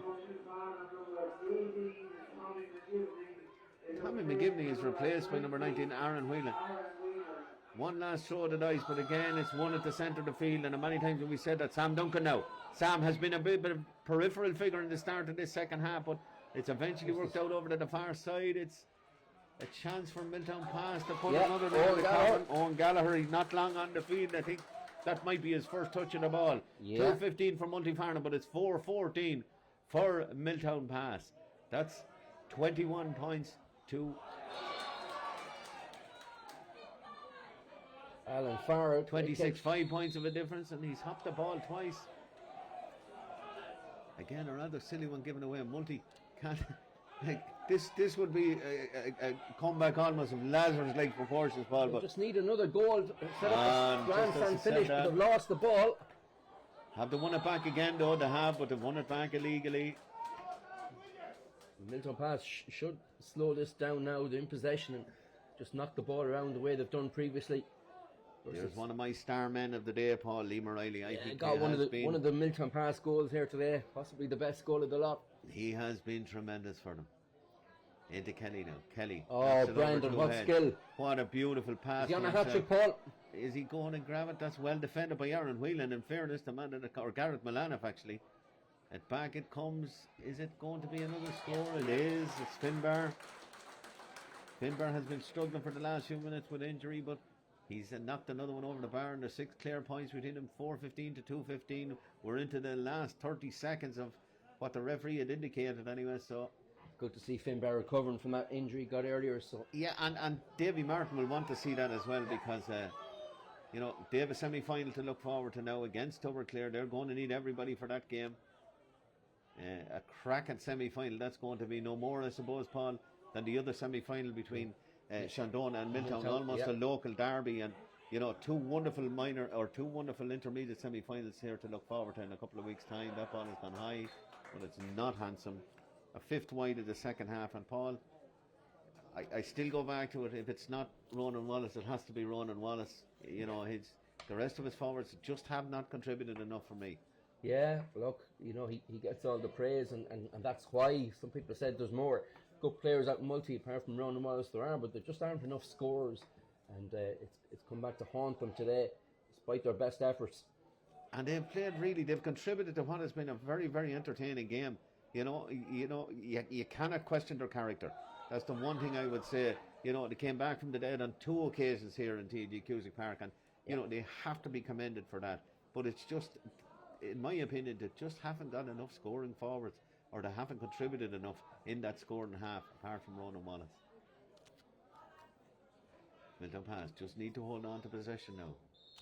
There's 6 minutes gone, and there it goes. There's the final whistle.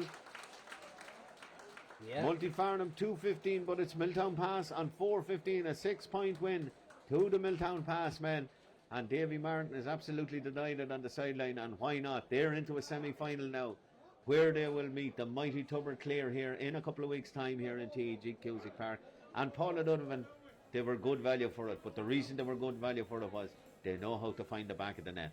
Yeah, they were the better team overall, and while Multi battled away, the better footballing team throughout were Milltownpass, and at stages we were able to control the game and control the ball, and around midfield there, we had players like you had Sam Duncan, but I thought Gavin Glennon in particular had a very good game. I agree with you, he worked all through the game, doing a lot of the dirty work and linking up the defence and attack, and he had a fine game. And when it came to scores, then of course, look, you don't have to look any further than Brandon Kelly. I mean, he got the first goal early on, and that seems like a lifetime ago now. Yeah.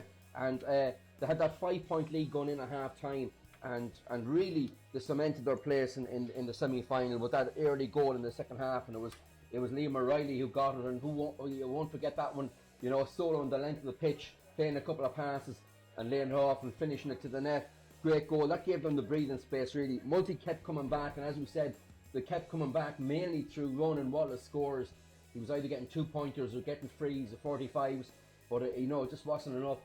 They had other good performances. I thought Mark Reynolds really led the line for them very well. When he went back as a wing forward, Paul. Yeah, it's very good. But they just didn't have enough scorers other than that, enough threat and attack. And when he came back to Milltownpass, he still had the likes of Liam Brennan there and Finbar Coyne, who quality players, able to get scores from any distance and create chances and that. And Milltownpass, great win for David Martin and his side. They look forward now to a semi-final clash with Clare, but they'll just enjoy today for the moment anyway. For Multi, for Darren Rigney and Graham Corcoran, they gave it the best shot. It's been another, good It's been a good year for Multi. I know it's Pyrrhic of us to say that at the moment, but it's been a decent year for Multi. Not many people would have expected them to come out of that Group A this year, and yet they came out of it comfortably, in my opinion, at the end of the day. And Graham Corcoran and Darren Rigney, they'll take great solace from that. Yeah, absolutely. But look, the day belongs to Milltownpass. We're just watching them coming off the pitch now. They're a happy bunch. They're into the semi-final. They, of course, coming through from Section B. I said the only game they lost was a game when they'd already qualified. Yeah. So they'll be quite happy with that. Look, they'll try and get the bodies ready for the semi-final now coming up. And look, 2 cracking semi-finals. You have Milltownpass up against Clare, and yesterday's victors Milltown against Shandona. The championship is wide open. It's anyone's to win. Well, it's a really great, entertaining game of football here. Lots of goals and lots of thrills, and but the best team on the day won, and that was Milltownpass. And Jerry Buckley is here beside us, and it's mouth-watering. It's absolutely mouth-watering to the 2 semi-finals in the Intermediate Championship, because as you said, pick a winner from any one of those four is very, very hard to do.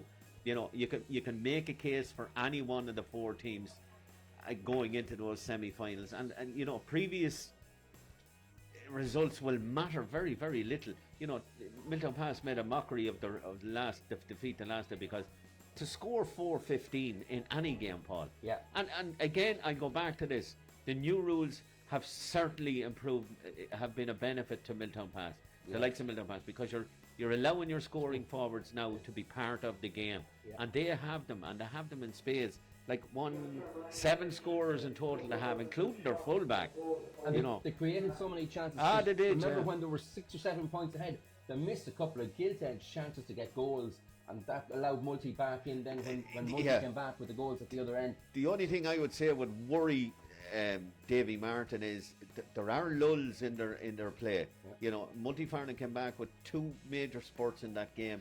And Milltownpass struggled at times during those periods, and they're probably going to come under, with no disrespect to Multy, they're probably going to come under a little bit more pressure from Tuberclear in the semi-final. Absolutely, yeah.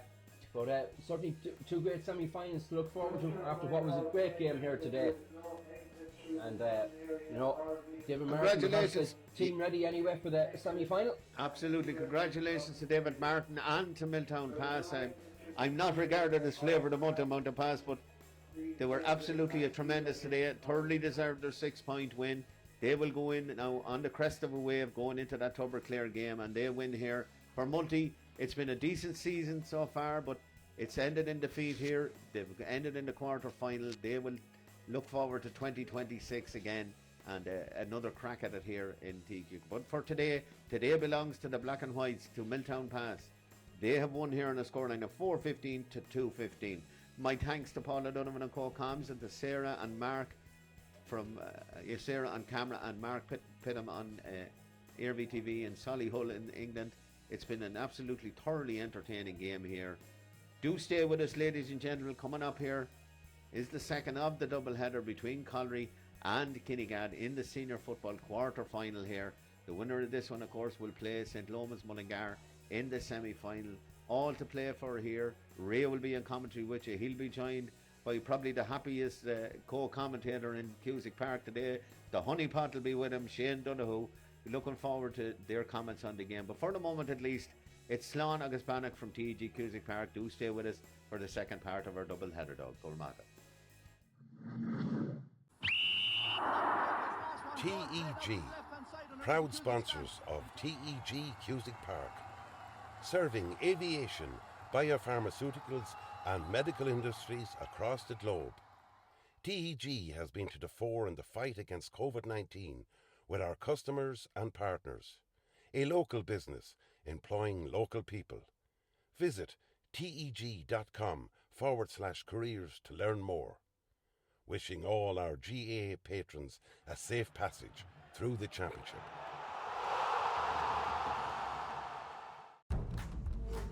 Seventh Coaches, proud sponsor of Westmeath GAA Hurling Championships. Clark's Bar, wishing all teams the very best today. MJ Stone Building and Developments, proud sponsor of Westmeath GAA. Cusick Park pitch is 145 metres long. Imagine 3 of these bridge beams would make up the length of the pitch. Now transport 30 of them from Harney to Kildare. A challenge overcome by a great team with the support of a great community. My name is Pat Barrett, Project Manager, Shay Murtagh Precast.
TEG, proud sponsors of TEG Cusick Park, serving aviation, biopharmaceuticals and medical industries across the globe. TEG has been to the fore in the fight against COVID-19 with our customers and partners. A local business employing local people. Visit teg.com/careers to learn more. Wishing all our GAA patrons a safe passage through the championship.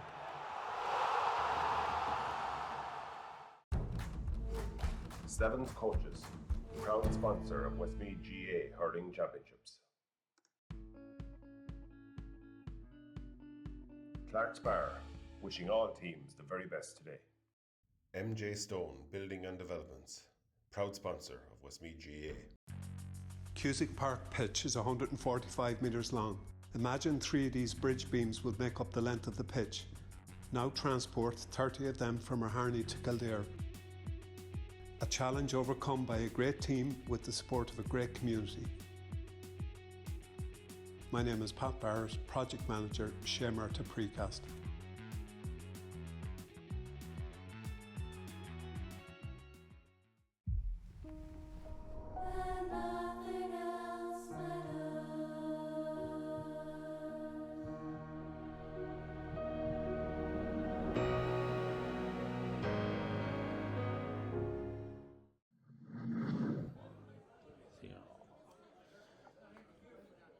Welcome viewers to TG Cusick Park for this, the second quarter final.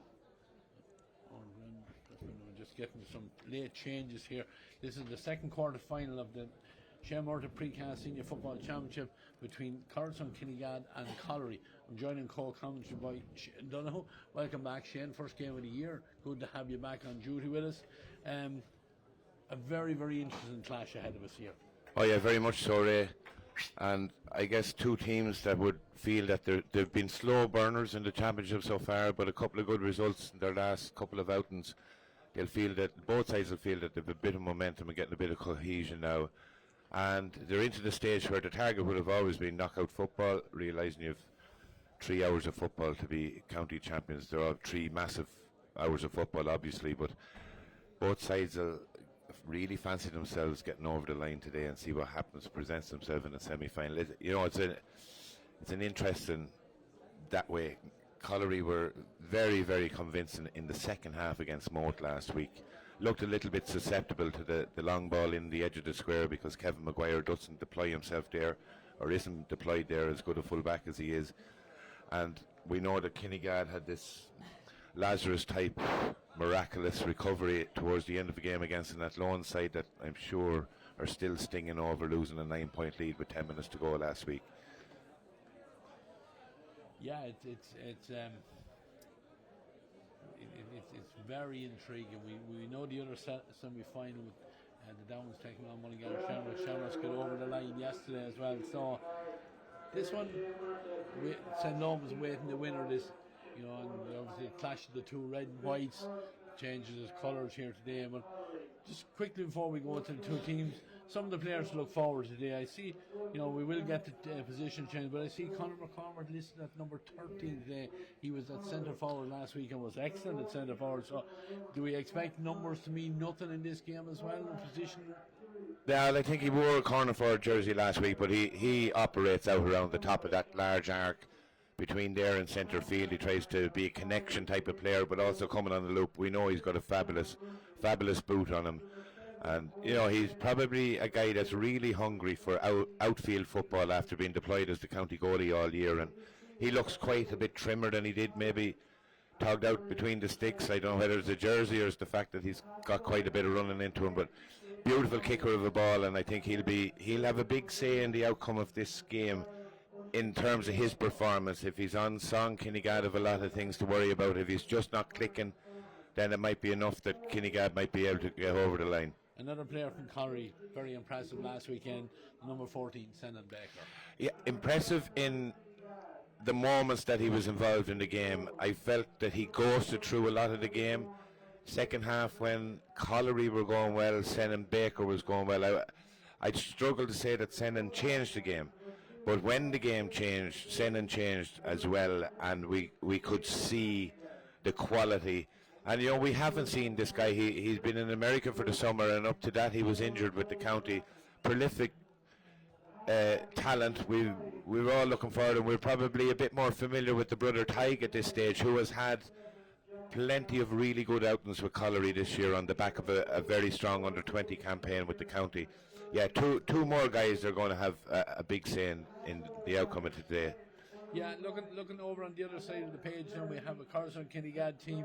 Obviously didn't get to see their game last week, but I noticed that, good few positional switches into Breen Cooney's gone to middle of the field, but one player I'm delighted to see back in at centre half forward, and we look forward to seeing him, is Ger Leach. Yeah, and I think what Ger has done is earned his right to start here. He's been introduced a couple of times as a sub. He's been effective when he comes in, and I'm sure that he's balling within training environments and dressing rooms that trust me. Where's the trust? I'm not going to be the guy that comes on for the fringes and the ends of game. He's really quality, and that's what you want in your squad. You want lads so eager to go and play football, and Jack has given them, and rightly so. I think it shows a bit of intent that they're not going to hold up too long. That they're going to, Ger's one of their better kickers. He's a 2-point getter. He's a lively ball winner. He'll distribute it very well, and I'm happy for him. I also think that tactically having Breen Cooney in the middle of the field will suit Breen a little bit more. I think he gets closed up a little bit too much when he's at number 11. He doesn't have that freedom to express himself. But if he can get his hands on a couple of, he's a fine fielder of a ball, and if he can get his hands on a couple of early kickouts, even win the throw in if he's involved in it, they're the sort of things that will relax Breen Cooney, and he might be able to express himself. Again, another guy that could have a big say in this game. Right, well, with that, nicely queued up there, Shane, that we're going to give out to viewers at home the two teams, starting with the Coralstown Kinnegad team.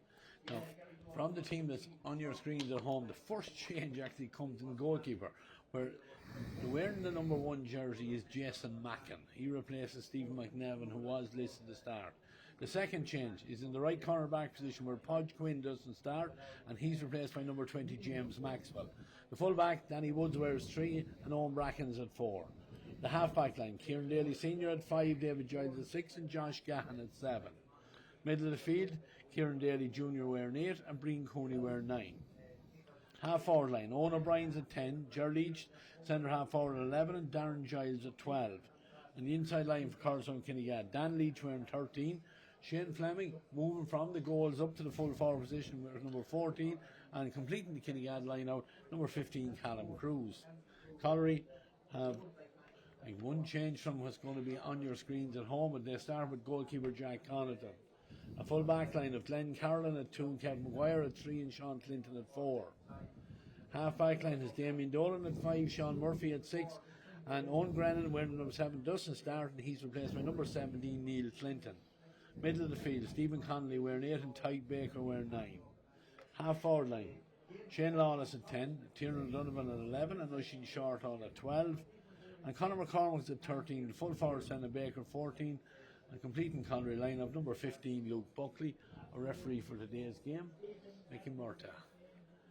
Two teams just coming across, making their way off last words of wisdom. It's, a game, there's a lot on the line. Connery would have looked at minimum to get into a quarter final, which meant that they were promoted out of Section B, so they go into Section A next year. Coralstown Kinnegad stumbled their way through the group stages, Shane, but there's still lots of talent on view here, and just looking at the Caulry defenders down here, and they look like there's going to be a man marking job, because they're all standing in the middle, and it looks like they're going to just pick up whoever comes down towards them. Yeah, I'd imagine, look, first of all, there's two very, very experienced managers over both teams, with Jack Cooney and Pat Flanagan. All the homework will be done, all the matchups will be decided.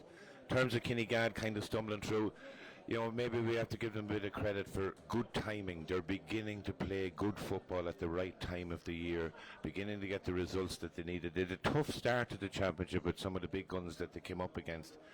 But obviously, this is a really big test, and I think that there could be some really excellent scores got in this game if it's played to any level of pace at all. Yeah, lots of position switches. Senna Baker has gone out to the middle of the field for the throw-in, and Kinnegad man goes high there to win the ball. Is Breen Coney, the number 9. Great fetch from Breen, and the first possession here for the Coralstown Kinnegad man. Darren Giles starting with the number 12 on his back today. Normally we've seen him in the middle of the field, and Tyke Baker looks like he's going to take him up. Battle of two strong men there, and the ball back inside there where James Maxwell, he's the number 20, he started. But he was listing corner back, but now Breen Cooney has a chance as he comes towards the D, fires it in with the left foot. Umpire's looking up at him. The umpire signaling that after, well, our clock hasn't started yet over there, but it's the first score of the game. Yeah, and exactly what we said. You know, he got his hands on the throw and he got highest against Senan Baker, and that'll be a really comfortable score to settle him down. And you know, we could see a Breen Cooney show here. Some brilliant matchups here, particularly the one you pointed out with Giles and Tyke Baker is going to be a really interesting matchup to see, because Tyke Baker will want to go forward when he gets a chance, and we know that Giles has the legs to travel with him. Clock is just starting. I'm just looking at it over here, Shane. It hasn't been on from it, so it's going to be a little bit out for our spectators here in Cusick Park. Our clock should be okay, but play will resume with a line ball over on the far side, and Conor McCormack has hit it with the left foot. It's a fabulous kick. It's come right across the front of the goal, but unfortunately over the head there of Luke Buckley as well at the back post. Couldn't do anything about it. All got out over the end line and wide. Interesting, changing the goalkeeper, and this could be the third goalkeeper that Coralstown Kinnegad have used in the championship. We've seen Shane Fleming back between the sticks, Steve McNevin, and now Jason Mackin, a player we've been more used to seeing out the field. Yeah, and I'm sure when management make a decision like that, it's not off the cuff. They've tested these guys, they've worked on kickouts, they've seen who's able to hit points. But here's a guy that was in goals only a couple of weeks ago, collecting the ball at full forward, Ray, and it's where I like to see him playing. Young Fleming's a lovely footballer. Yeah, absolutely, and he did very well under severe pressure to get that possession. And Coralstown Kinnegad just recycled. They're going back out across Caulry's 45 here. The centre half back is David Giles, right up in attack, holds the ball again back to Fleming. Lovely move where the ball just dropped the shoulder, and now Ger Leach in the ball. Ger, lovely ball inside. Darren Giles reaches high, pulled it to the ground. Great strength there, and the ball breaks kind enough for Josh Gahan. Josh can't get it under control here. Eventually, sheer numbers there from the Caulry men. Damien Dolan pops it off quickly there, pushing short on it now.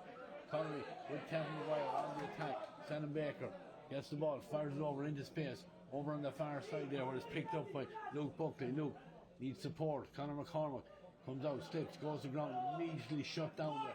Tackle going in there. Good work there by Coralstown Kinnegad. The ball breaks down inside. Pull there on the midfielder there. That was Kieran Daly Jr. and he gets the free for his side, and he takes it, moves in quickly. Dan Leach is on it. Dan always wears that number 23, but again closed down very well over there by Sean Clinton. He's very close to the end line. Needed a bit of support there, didn't get it in time, and Caulry turned it over again, and chance for Glenn Carlin now to get outside the 20-metre line. Ball fisted inside now, Tyke Baker. Sitting back in, almost in his own half-back line, carries the forward. Callum Cruz is trying to get a tackle on it, but Baker carries it through, pops it on into Oisin Short, and Oisin very close to the sideline, does well to keep it in play, but good work there by the other number 12 there, Darren Giles. Darren under severe pressure, referee not giving frees too easy here. Darren did very well to get a ball on here to Breen Coney, and Kinnegad are on the attack again. Josh Gahan. Josh, good to see him back. Again, another man that spent the summer in New York. Lovely ball across the far side, but I think Shane Fleming lost that one in the sun, and the ball eventually broken away from him, but breaks kindly here for Coralstown Kinnegad again, and Owen Bracken's carrying it forward. Comes inside, takes a shot. Lovely score there. Owen Bracken, the corner back. As we said, Shane, numbers mean nothing on jerseys anymore. That's the cornerback coming all the way up. Yeah, but it's playing a bit of forward football, delivering it early. I know it wasn't ideal for Fleming looking up into the sun, but the way it broke, Kinnegad are up the right end of the pitch quick enough to put pressure on. And in fairness, this Caulry side did struggle a little bit against Morton the first half last week when direct ball went into Toby, and they were at a little bit at 6s and 7s, and perhaps Kinnegad are looking to exploit that. Yeah, Shane Fleming has done very well to bring the ball in, and the referee eventually has his hand in the air. He's going to award a free in. Maybe a little bit lucky, could have been pulled for too many steps there, but good strength from Fleming. He had 3 black jerseys hanging around him, managed to hold the possession. Eventually, the referee opted to give him inside the D. Another very scoreable opportunity. Looks like it's Gerald Leach is going to take this free. Yeah, very scoreable kick, and any little bit of breeze that's out there is in favour of Kinnegad at the moment. Ray, it's not particularly strong at all, but there's a slight breeze out there.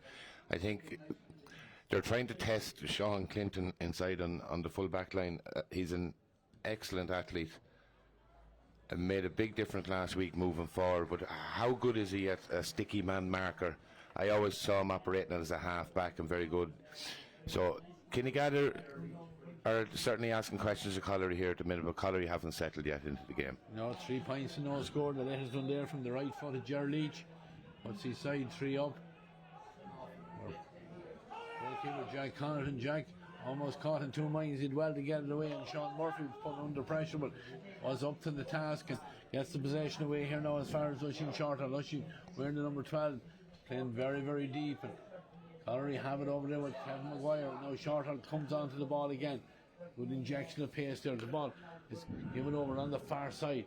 Caulry work it inside. It's Shane Lawless over there. Shane pops it back here now.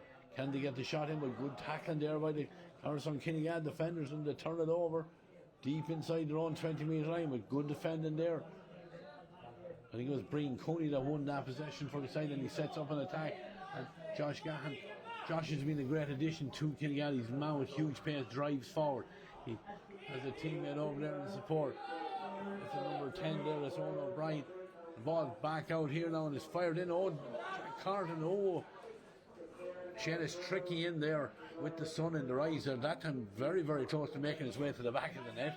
Yeah, he might have hurted himself in that. Jack did well just to get something on it, and Kinnegad be disappointed they didn't have anyone in there to pounce on it. But you know, Caulry have been very, very slow to settle here, Ray, and credit to Kinnegad, they're coming with a bit of a tempo. Short Hall got caught with ball in possession trying to run into a crowded area. He's a great guy to get on ball, carry ball, but he has to find out when to take contact, when to keep it out of contact. There's a real focus trying to get the ball to C-Mac, or Conor McCormack as C-Mac he's better known as, and Owen O'Brien, is it Owen O'Brien that's on him? I think is Kinnegad, he's been tasked with that all year to find a danger man and mark him, and you know what, he's a very underrated footballer, Owen O'Brien, and the work that he does for Kinnegad. C-Mac will find it very hard to get away from him all day.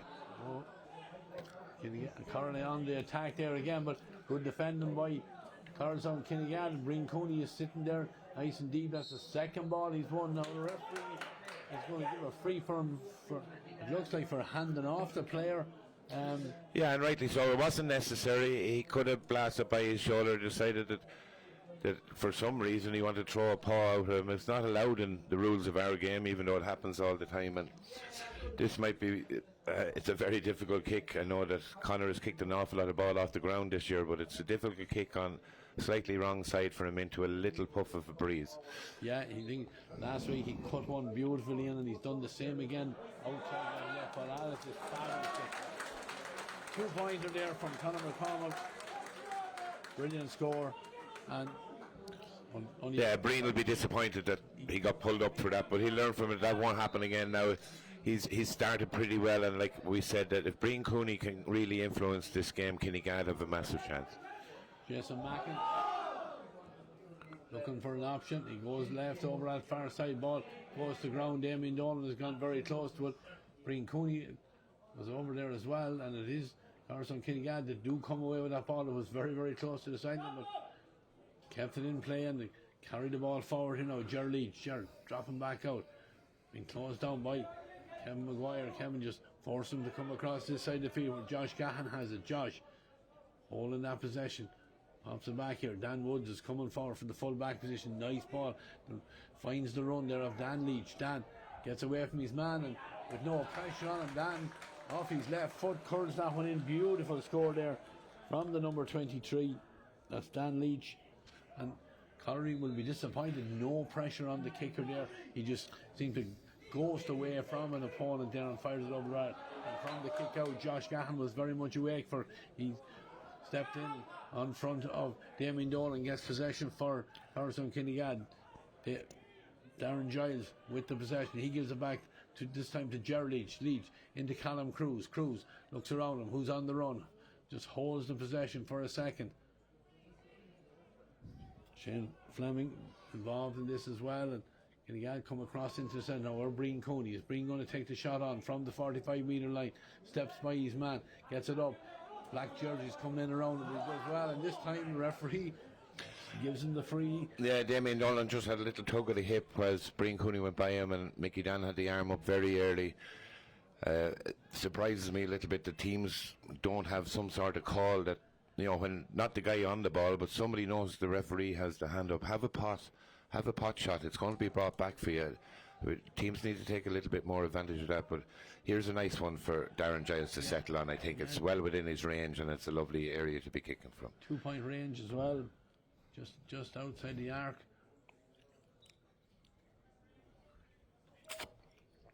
Chance for Kinnegad just to stretch the lead out. Going through his routine, and just from the edge of the arc swings that trusty left foot and he curls it in, and the two umpires signal across to each other, and it's on target. Nice response there to the 2-pointer that Conor McCormick kicked for Caulry a couple of minutes ago. Lovely one from Giles. 6-2 for Coralstown Kinnegad as Dan Woods goes high and bats the ball back down. David Giles doing very well to get the ball, but he was being absolutely assaulted there as he was trying to get out with the ball. Referee had blown the whistle, and it's going to be a free taken quickly there by Ger Leach. He has a teammate in space over on the far side. Yeah, and Ray, right now this is very, very similar to the Kinnegad performance in the second half against Mullingar Shamrocks, where they sniffed blood, they felt dominant, they were winning ball around the middle of the field, and they played front foot football. They tried to go forward. Everyone's trying to get their name on the scoreboard, play the ball forward. And and when you were talking, Shane, Owen O'Brien did a shot in from the D that to me looked like it was an opportunity for a point. It came back off the upright. Breen Cooney, he has been in the middle of the field most of the game, found himself in there on the breaking ball, gathered it, just took one step and pulled the trigger and right across Jack Connaughton, and it's been a massive start now for Coralstown Kinnegad. 162 points.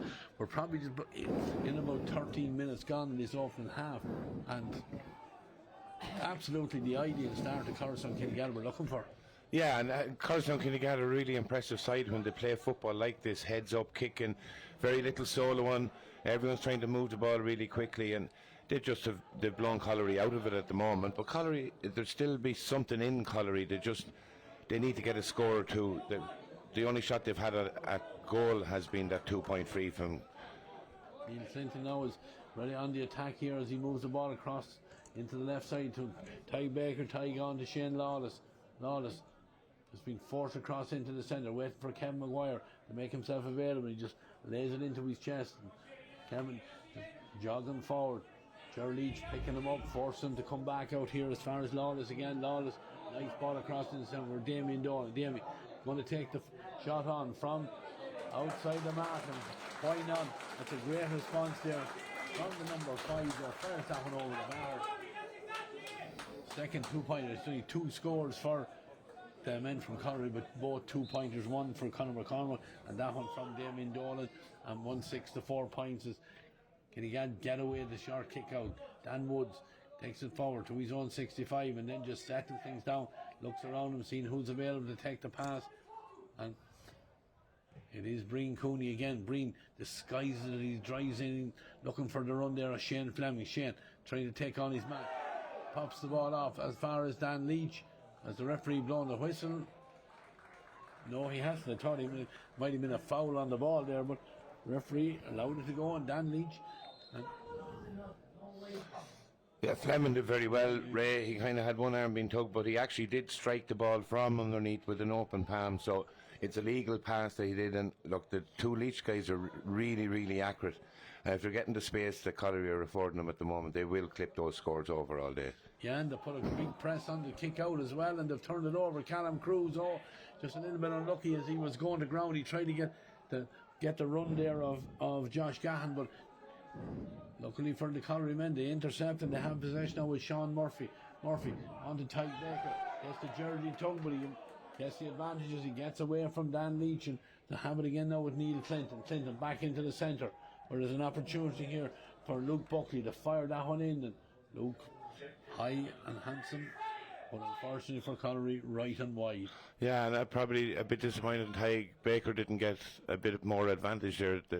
The 5-second rule is gone. It's up to the discretion of the referee, and it was a clear tug of a jersey to stop the momentum of that attack, Ray.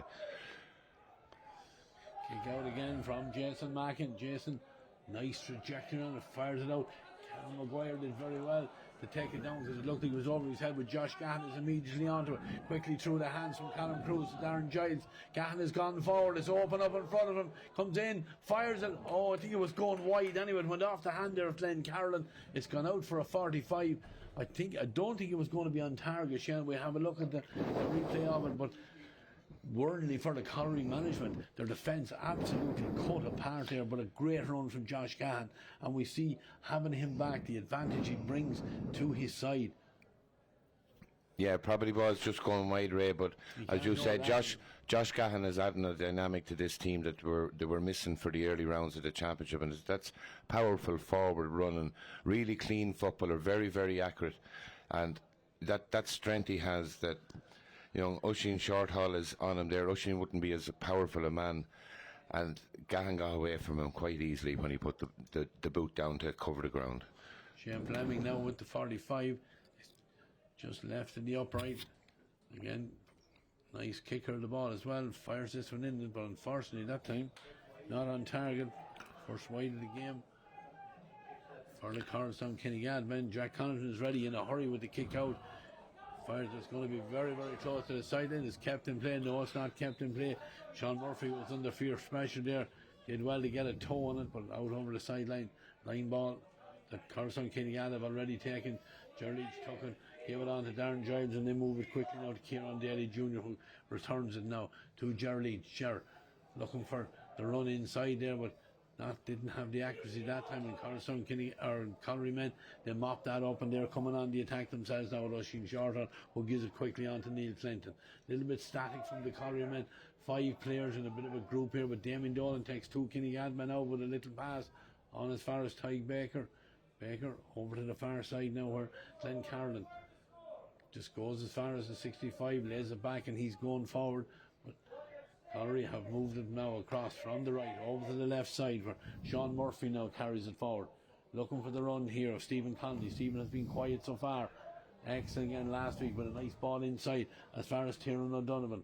O'Donovan was forced to come back out as far as Murphy again. Murphy steps inside, attacking there from Josh Gahan, and he fired it in, but that one had just gone to the right and wide.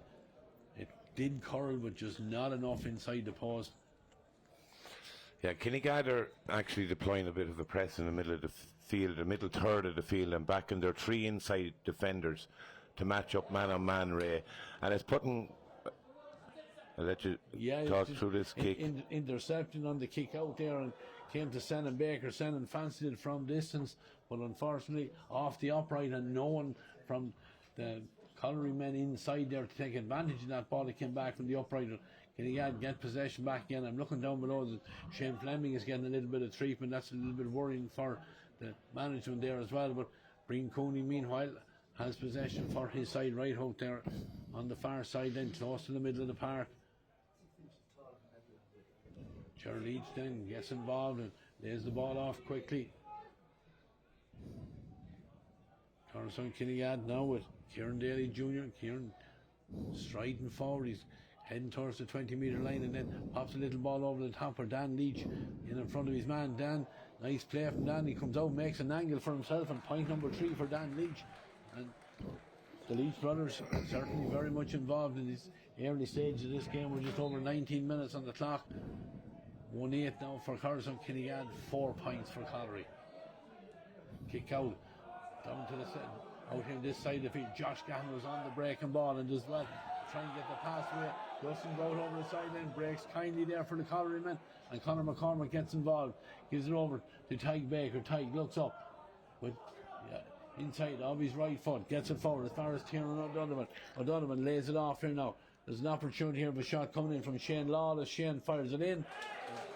That one on target. Nice pick there by the number 10.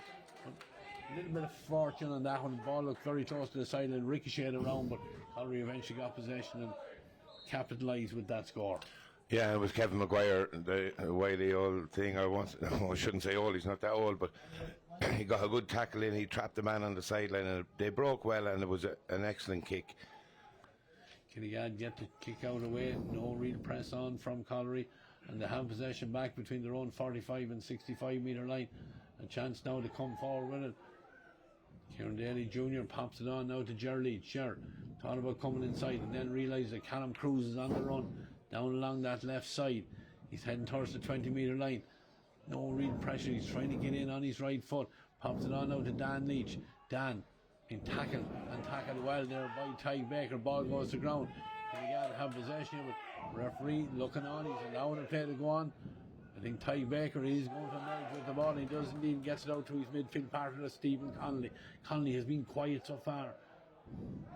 Does very well. The hold of possession comes inside and realises that Luke Buckley is in a little bit of space. He gives in to Conor McCormick. McCormick trying to drive the ball inside, half blocked down. A lot of bodies on the ground in there. Who's going to come out with possession? Shannon Baker was trying to get away. It looked like he went to ground. I don't know. Almost like a rugby tackle there, but referee has now sounded the whistle. I don't know what he's going to do with it, Shane. Is he going to throw it up? Yeah, it appears he's going to give a hot ball. It was a difficult one, and scrambling around almost like a ruck in rugby. Kevin Maguire actually did extremely well. It looked like he'd lost the ball again. He got a little toe, got up quick. Sennan then seemed to have it, and it fell. And I think Mickey Dan, between the sun and the amount of bodies there, has decided that a hot ball is the best result here. Yeah, looking for two players. Henderson, Caulry player down.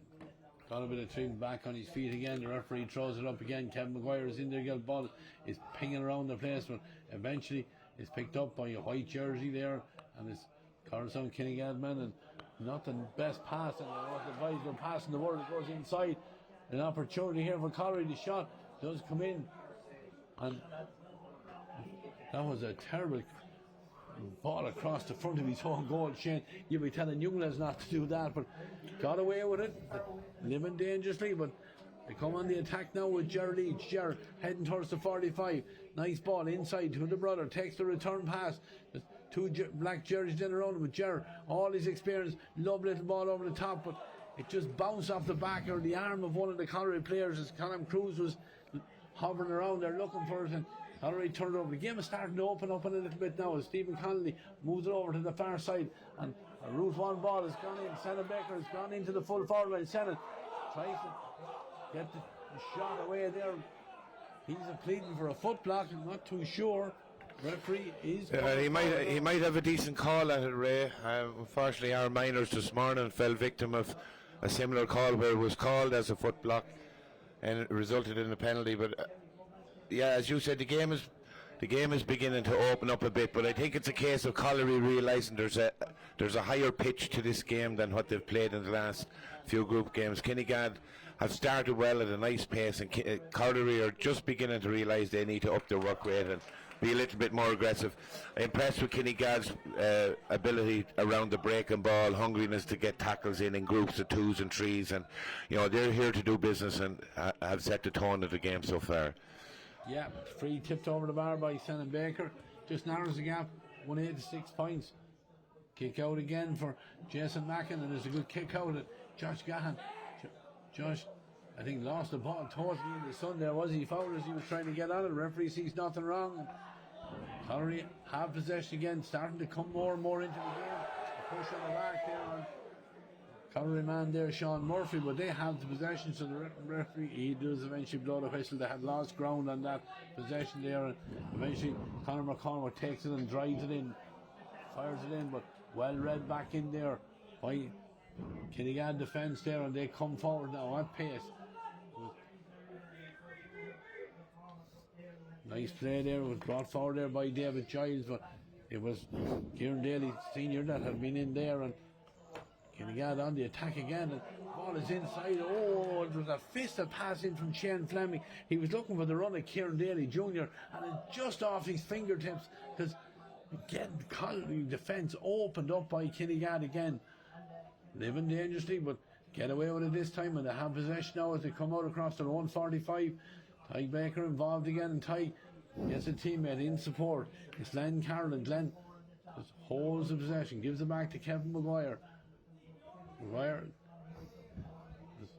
Caulry from almost from walking pace have that possession. They're just at their own 65-metre line. Kevin Maguire looking around them. He's been closed down by Darren Giles. Has support over there, and they have a chance now to open the play out here because Ty Baker has come across and gets away from a couple of the Kinnegad man, gets a little bit of space there and gives it on now to Damien Dolan. Trying to get away from David Giles, carries it forward, looks up, and then pops a lovely little ball in with the left foot as far as Sennan Baker. Sennan with two men hanging around him. Referee is going to come back. He's given the free, but instead Sennan was strong enough, hold that possession, shrugged off a couple of those defenders, and turned and fires over the bar, and we're starting to come to life as far as Caulry are concerned. Yeah, look, he's a serious threat in there. Credit to Damien Dolan, still a fabulous footballer. Damien's getting really on in years at this stage, but he's still got the pace, he's still got the wiliness, and a lovely little chipped left foot pass in front. Knowing that Sennan Baker will win it anyway, comes in front of him if he's in front of the defender. Worked the score very well, had the advantage anyway. I think Mickey Dan's doing quite well here, Ray. I know the crowd are getting a little agitated, but he's letting the game play. He's letting it be physical. It's nowhere near a dirty game. He's recognising advantage when he can, and he's keeping the pace in the game. The last thing we want to do is see this die down for us, stop after stop. So I think Mickey so far is doing very well and is complimenting with the way Kinnegad and indeed Caulry want to play this game of football. Yeah, it was a good catch on the kick out from Breen Cooney. Breen, just as he was getting up, felt an injury there, so just held the play up, and Kinnegad do work it in here as far as Dan Leach. Dan has fired this now. I don't think it's going to go out play. It's a dangerous ball. They got to deal with it in there. Oh, was put it.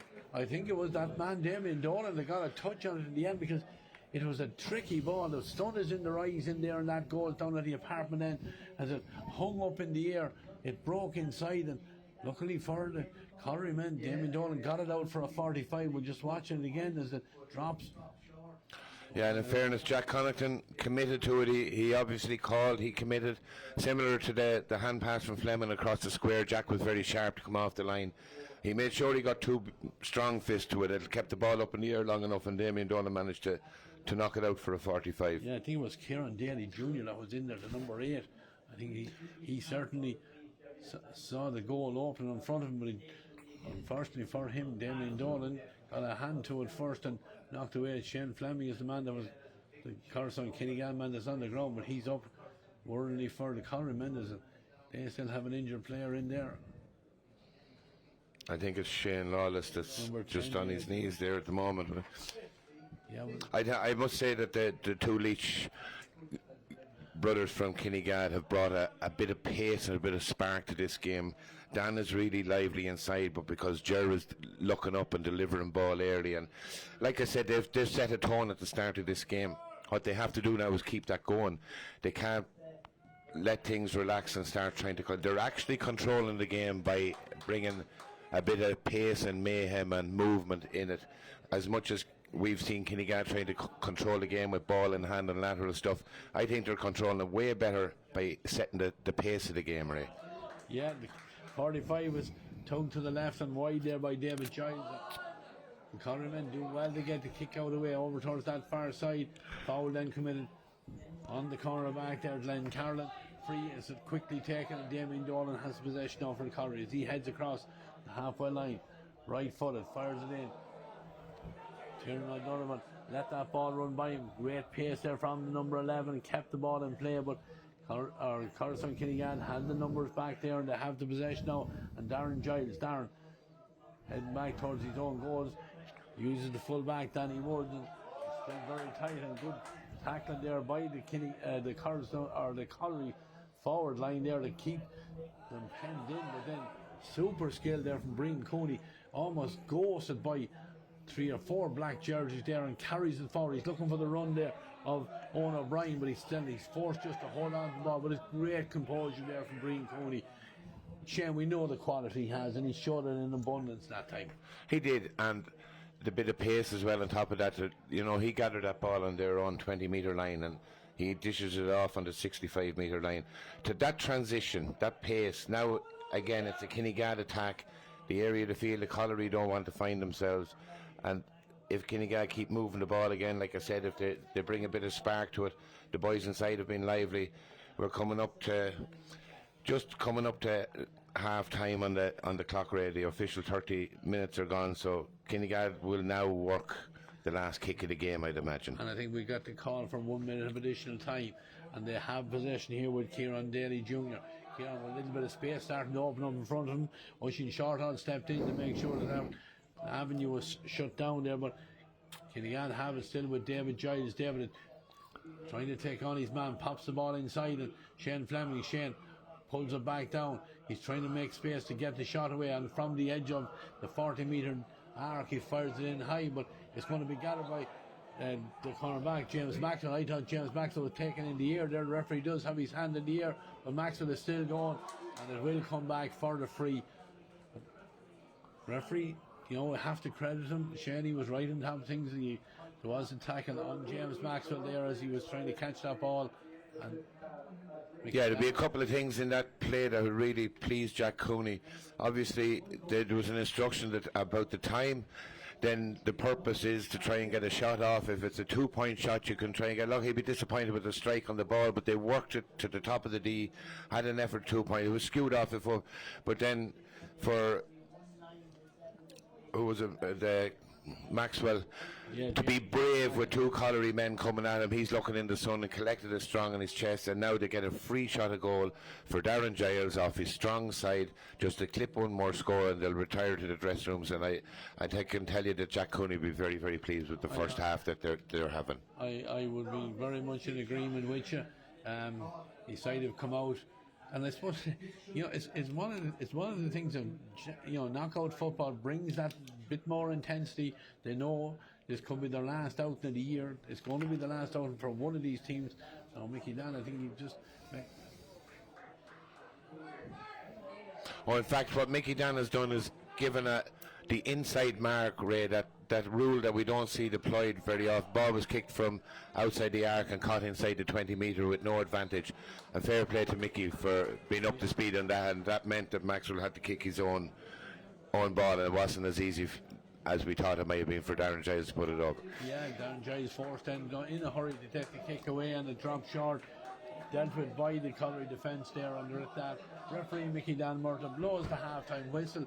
You know, and even without getting the score on that one, I still think that Jack Cooney and his team of mentors down there will be happy with how they have performed in this half. They've obviously picked up from where they left off last week. 1-8 in a half football, good scoring from them. You know, had a couple of goal chances that they had inside. Just there was one with Kieran Daly where he passed it and just got a hand. Josh Gann has been excellent coming forward as well. He had a chance, it went out for a 45, but it was certainly a goal scoring chance. Whereas at the other end, Caulry are really living on scraps. They're living on scraps today because I think they didn't get to the speed and the pitch of the game. Again, I'm repeating myself, but it's credit to Kinnegad to come out and set a tone. You know, as you said, knockout football, get it wrong today, their year is over, and Kinnegad certainly came with intent. And when you play a game at that pace, you can shell shock a team early. Caulry have grown into it. I think Owen Bracken's doing a fabulous job, and Conor McCormick, he's not getting his hands on ball in open play as much as Caulry would like and as much as Caulry need. The ball inside to Senan Baker has worked, but they haven't got it in there often enough. But again, credit to Kinnegad. The press that Kinnegad are doing in the middle third of the pitch is really, really impressive. They're backing their three men inside to man mark, do their job, they'll win, and obviously Senan will most likely come out on top in his one, but the other two, and the guys are working really, really hard in the middle of the field. And then, like I said, when you've Dan Leach so heads up, you've Josh Gahan coming at pace. Josh Gahan doesn't go backwards with the ball, he doesn't go backwards with his running, it's intent. One of the scores that really impressed me was when Kieran Daly Jr., midfielder, gathered the ball around the top, looked up, there was nothing on inside, and it was obviously a coached play. He sold it over towards the terrace side, brought it down Dan Leach does the little V cut in behind the defender that we used to see Kieran Kilkenny doing all the time for Dublin. Lovely little hand pass, clipped it over the bar, and that sort of stuff that they would have spent hours at down in training in Kinnegad. It's coached in a lot of places for inside forwards, but when you look back at those things, they've been quite efficient. I don't remember how many wides we've had in the game, Ray, if we've had too many, but efficient, accurate, fast. But I think Caulry have a level, and we saw it last week in the second half against Murtagh. Were a very, very different side when they came out, and they really imposed themselves in the game. They're going to have to do it again this week. Coralstown Kinnegad 2 wides, Caulry 3 wides. But the most important score at the half time is that Coralstown Kinnegad have 1 goal and 8 points. Caulry have 7 points. Myself and Shay, we're going to take a break here on commentary. Don't worry, we'll be back in good time for the second half. Have a cup of tea there if you're at home, lads, and we'll be back with us in less than 15 minutes. See you later. TEG, proud sponsors of TEG Cusick Park, serving aviation, biopharmaceuticals and medical industries across the globe. TEG has been to the fore in the fight against COVID-19 with our customers and partners. A local business employing local people. Visit teg.com/careers to learn more. Wishing all our GA patrons a safe passage through the championship.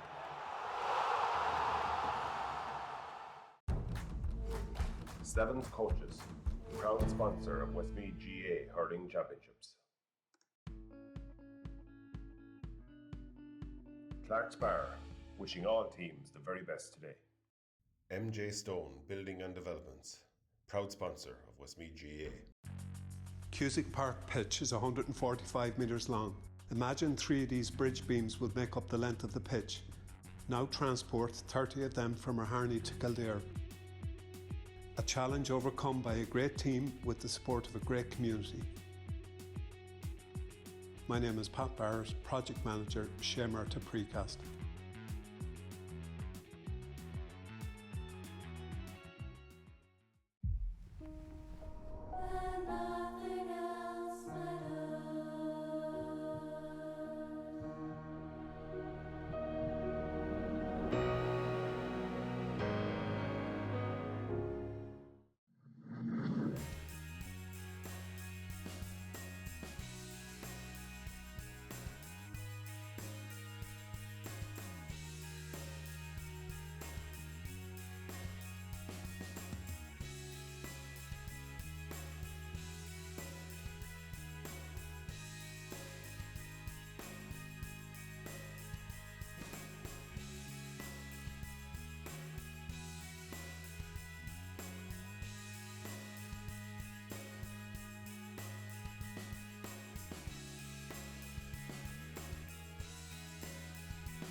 Welcome back, viewers, to TG Cusick Park, and both things just making their way out. But Shane, just a couple of, I don't know how to have full-time scores or not, but I'm just looking. We have now the lineup of pretty much every semi-final in the football championship, bar this one. We're waiting for the winner of this. But in Junior 2, semi-final, Tubber Clare versus St. Paul's, and the other one, Gary Castle versus Thurles.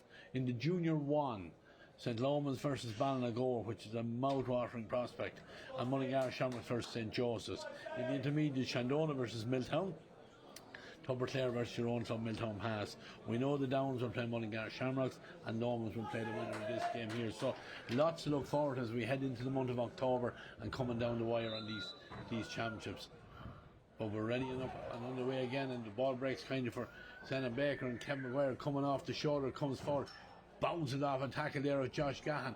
Gahan back in getting the tackle, but the referee has said it was a foul on Maguire as he came through with that, and it's going to be a free.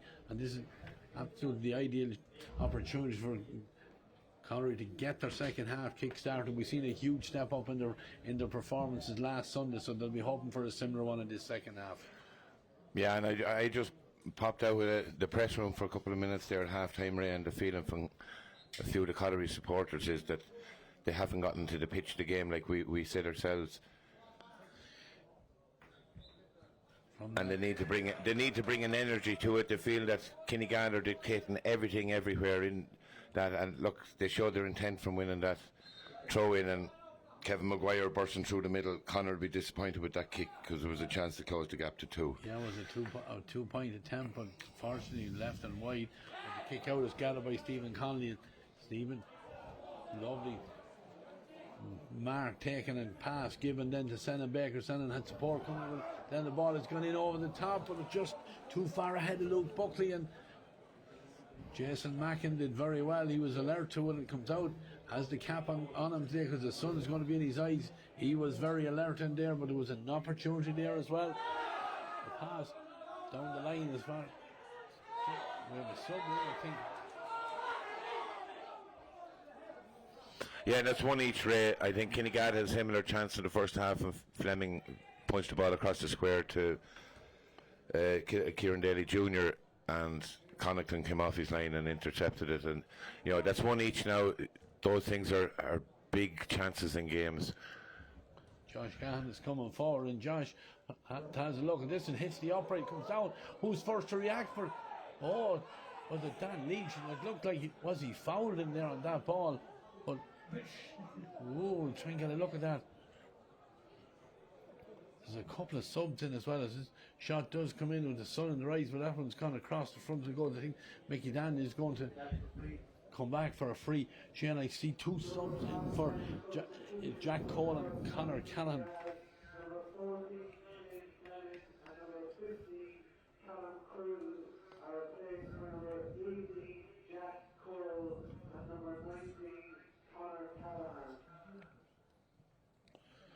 Two switches there, just confirming it. Shane Fleming and Callum Cruz replaced. Shane Fleming looked like he was carrying an injury, and Callum Cruz also taken off, and they're replaced by number 18 Jack Cole, number 19 Conor Callahan. And an opportunity now for Darren Giles. Front is free. Suiting the left footed kicker, he just outside the 20 metre line, or between the 13 and 20 metre line as he comes inside. Takes it, pot at it, and as soon as it left his boot, Darren was making his way back out. 3 points for Giles, 1 from a 2-point free, and that is free off the left foot. Nice score there, but you know, Dan Leach has been dangerous in there. He reacted very well to that ball that came off the crossbar, or off the upright, but kicked out. Picked up very well down here by Shane Lawless. Shane turns, gives it back as far as Stephen Connolly. Connolly inside, or Conor McCormick has come out from the corner, trying to get more involved in the game. Takes the ball from Kevin Maguire, trying to be closed down there by Owen O'Brien. Owen is stuck with him right throughout the game. Caulry just reset him, come back in and trying to build again. Carrying it forward. Corner back there is Sean Clinton. Sean steps away from a couple of Corus and Kinnegad who couldn't come out of their half, and does very well. And Kevin Maguire has possession here. Back on to Damien Donovan. Corus and Kinnegad nicely set up. The first Caulry from outside their own 45 back outside the 65 with a try another angle, and Sean Clinton, little ball over to the far side where it's gathered there by Oisín Shortall. Oisín tackled there by Josh Gahan. Gahan does very well, but Shortall gets the shot in. Looking at it, the umpire is, but I don't think it's going to be on target. Gone. Yeah, a bit of a wild shot, Ray, from Oisín Shortall. You know, Conor McCormack is trying to get on the ball, but Owen O'Brien is on him. Like we mentioned him earlier in the game, Owen O'Brien is an excellent man marker. He gets very focused on his job. He doesn't get slipped too easy.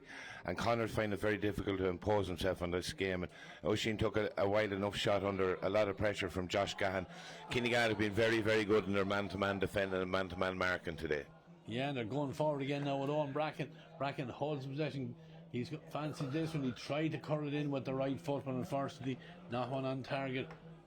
But again, it was good play from the Kinnegad men on the kick out. Breen Cooney broke the ball down, and they broke with pace, did the Coralstown Kinnegad men, but unfortunately nothing to show at the end of that attack.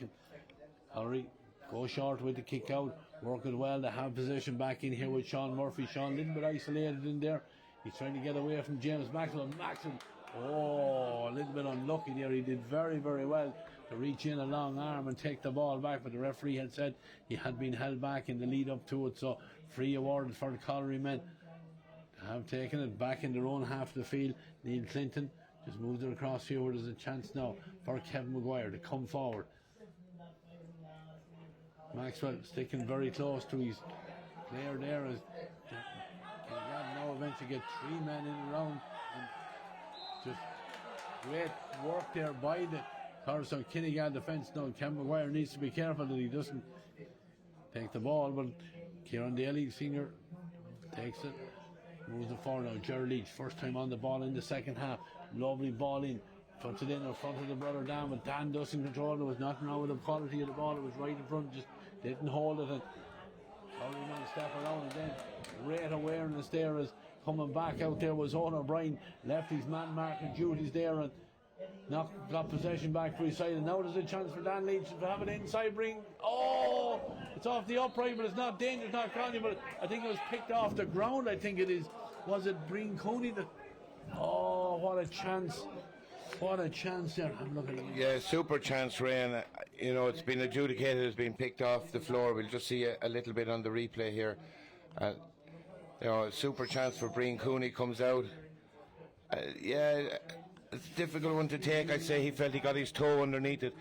But Kinnegad obviously recognised that Caulry are going to have a bit of a pump in them at the start of the second half, and they're going to smother them, and they've done it very well. Kevin Maguire got the ball down the middle of the field very quickly, smothered over 3 players, got caught in possession, turn around. Kinnegad are willing to move it inside, ask the questions inside of Caulry, give them no time to breathe. And you know, that's something Kinnegad probably learned from an earlier round. Tyrrell's Pass did this to Kinnegad after Kinnegad doing something similar to Mullingar Shamrocks, and you need to be at that level, you need to be at that pace, that intensity, and if they can squeeze the next 7 or 8 minutes out of this game, Caulry would be really asked now, is there a fight in the dog for them to get through, because Kinnegad will feel if they can keep the gap the way it is, smother the game for another 7 or 8, 10 minutes, then Caulry are going to have to take risks and the game opens up completely and Kinnegad are in control. Yeah, we're ready to get underway. There's an injury. I think it's a Breen Cooney in there.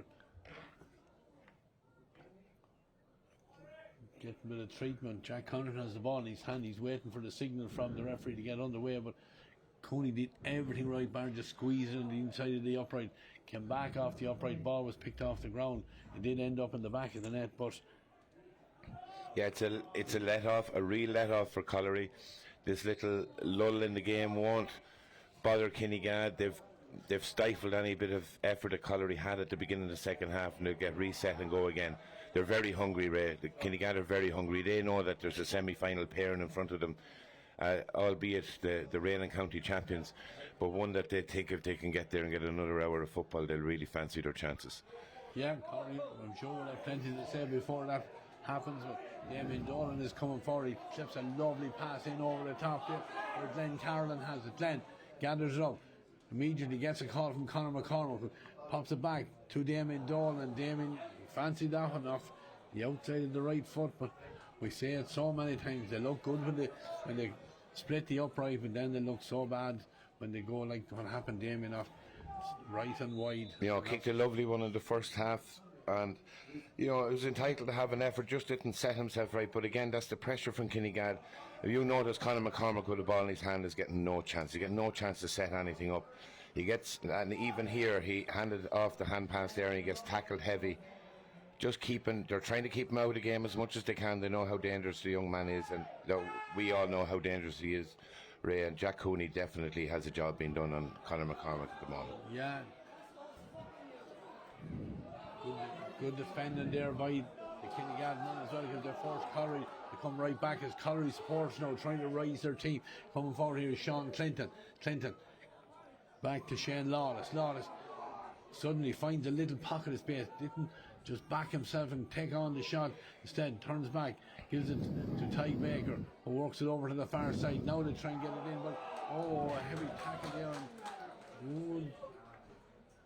Yeah, the arm just slipped up over the ball, and it became a high tackle. Initially, it looked like it was going to be a good time in the ball. The hand slipped up over the ball and caught a little high. So here's a chance for Caulry to settle and get a score on the board, which they really need to do, Ray. They look a little bit frantic, and they look short of a couple of kickers getting the ball in the right area. Lots of players getting the ball in good area, but they're all turning back, refusing the shot, and obviously trying to find your Callum or your Conor McCormack's and your Senan Bakers. Even Tig that time coming through the middle, he looks a little bit hold off from the shot. There's somebody supposed to be responsible for shooting, and you know what, they're going to have to take a few more. Damien Dolan kicked one wide. I wouldn't criticise him, he was in the right spot to kick it. He backed himself, it didn't come off this time, and they need to do a little bit more of that. But again, Kinnegad are very, very impressive in their hungriness to get a tackle in, to get to a ball, to squeeze, to take responsibility for demand or marking. And as I said, they're still controlling this game in terms of pace and quality and possession. Right, there's a double substitution going on here. James Maxwell looks like he's making his way off, and he's replaced by number 17 Jack Torpy. And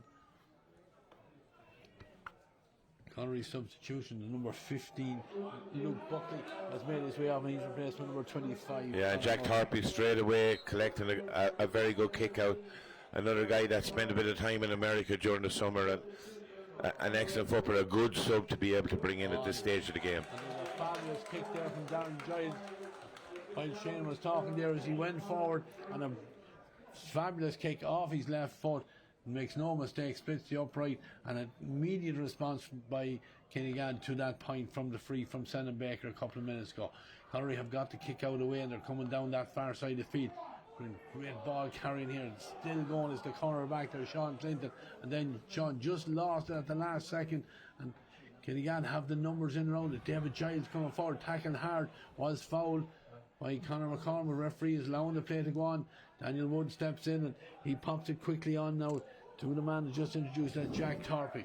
Torpy carrying it forward, great athletic young player as well.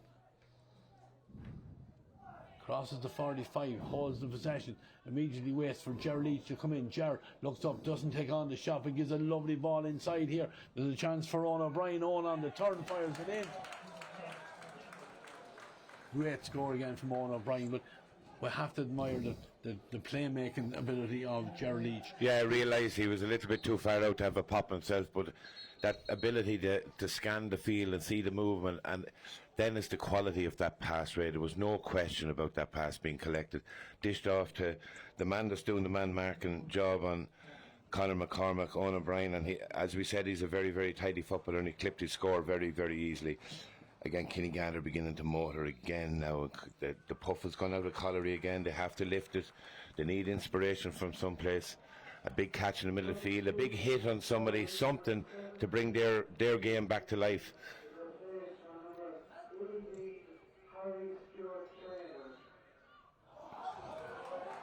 Referee signal the substitute just after he made it, but in case the ball was touched on the ground. This time it's the number 17 Neil Clinton for Caulry who's gone off, and he's been replaced by the number 18 who's Harry Stewart, trainer. Well, from the free now the awarded to Kinnegad, they're on the move again. Jack Torpy. Jack has been very much involved in as has Owen O'Brien. O'Brien comes inside, holds that possession, trying to get away from Conor McCormick. He does that, and he gets a lovely connection. That is a fabulous kick from Owen O'Brien. Yeah, really, really pleasing. He'd won his first battle of the game. The first battle of the game was to quieten Conor McCormick, and now he's beginning to impose himself as a forward, where he's lined out with number 10. He's got involved in the last 2 attacks and clipped the last 2 scores. Again, big fan of him, and when he's playing like that, Kinnegad are a good side to watch. Jack Thorpe's made a difference as well, Ray, immediately after coming in. He's bringing in energy. Yeah, ball broken down from the kick out, and it is the Caulry men who win the breaking ball. Shane Lawless here moves it on quickly here to number 25 is Colin Murphy. Murphy back as far as Lawless again, and now DM Dolan steps forward. Back to Murphy again. Murphy is looking up, trying to thread the ball in low in front, but Kenny Adman just reached in there. Was the cornerback Owen Bracken, just got a toe to it, got it on to his full back Daniel Woods, and they come out with the possession again. Ger Leach involved over there with Woods on the far side. Ger, nice ball inside as far as Josh Gahan. Josh has really brought energy to this side as he comes forward, pops it inside where David Giles is attacking now. Giles with the right foot was a little bit ambitious with that one there. The teammates won't be too happy with that one, but yeah, their teammates may be, Ray, but Caulry can't take their eye off anyone. Kinnegad are willing to have a go, and you know, had it gone over, there's another question: how do we close him down? So they're mixing it up nicely. I'd like to see Senan Baker come out here in the middle of the field, grab a ball, you know, start to lead this team. He's a little bit quiet out there for me. If anything's going to happen here, there has to be a 5 minutes out of Caulry that really press Kinnegad, and it's just difficult to see it at the moment. yeah, it's Tiernan O'Donovan, I think, is making his way off, and he's replaced by the number 20, that's Alan Mullane. But Jack Connaughton is getting ready on our left hand side. Get the possession, kick out away. They do get it away here now, and they're on the move with Sean Clinton now. Fisted ball over to the far side. Or chance now for Caulry to come forward. Clinton is continuing his run up the field. He does very well, pops it back straight away to Shane Lawless. Lawless carries it forward, gets through a little gap there, but pops it back out to Senan Baker, and Baker with the shot, and that's a sublime effort there from the full forward on the loop around. No mistake over the bar, but like you said, off his right foot, and the 2 balls that he kicked last week against Moore from a similar position off his left foot. He's such a talent. He just needs to own a game. He needs to come out and to show to his teammates that I'm willing to grab a game by the scruff of the neck, and it's what it's going to take. He can't be satisfied with sitting there and kick a couple of scores on the loop and feel he's had a really strong performance. He hasn't had yet. But there's fight in Caulry here, Ray. A little purple patch for them could really give us an entertaining last few minutes of this game. Yeah, the kick out there from Jason Mackin, not what he wanted to do, because it's straight out over the side and gives possession back to the Caulry men again. And just on cue, Baker has gone out more into the half forward position.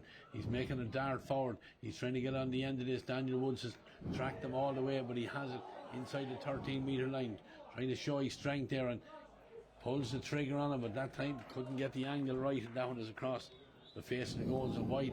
Credit to the full back, Dan Woods. He's a big, strong man, and he did very well, stuck to his task there, didn't give Senan Baker much room there to settle on the shot, and couldn't get it on target. Jason Mackin now needs to get this kick away. He's been struggling with a couple of them. He's fired out one low, he's fired one out over the sideline. This time he's coming this side of the field, and Tyke Baker goes up. Darren Giles was all over him as he was jumping for the ball, but Caulry do win the breaking ball, and they come on the move again. Alan Murphy has been involved since he came on. Over now as far as Stephen Connolly. Connolly, nice fisted ball inside. We're rushing short on, is in a little bit of space, but good defending there. I thought the wing back there was Kieran Daly Senior. I thought he didn't do a whole pile around there, because the Caulry players seemed to go straight at him, and he just stood his ground. But Mickey Dan's closer to it. No, we're not going to argue there with him.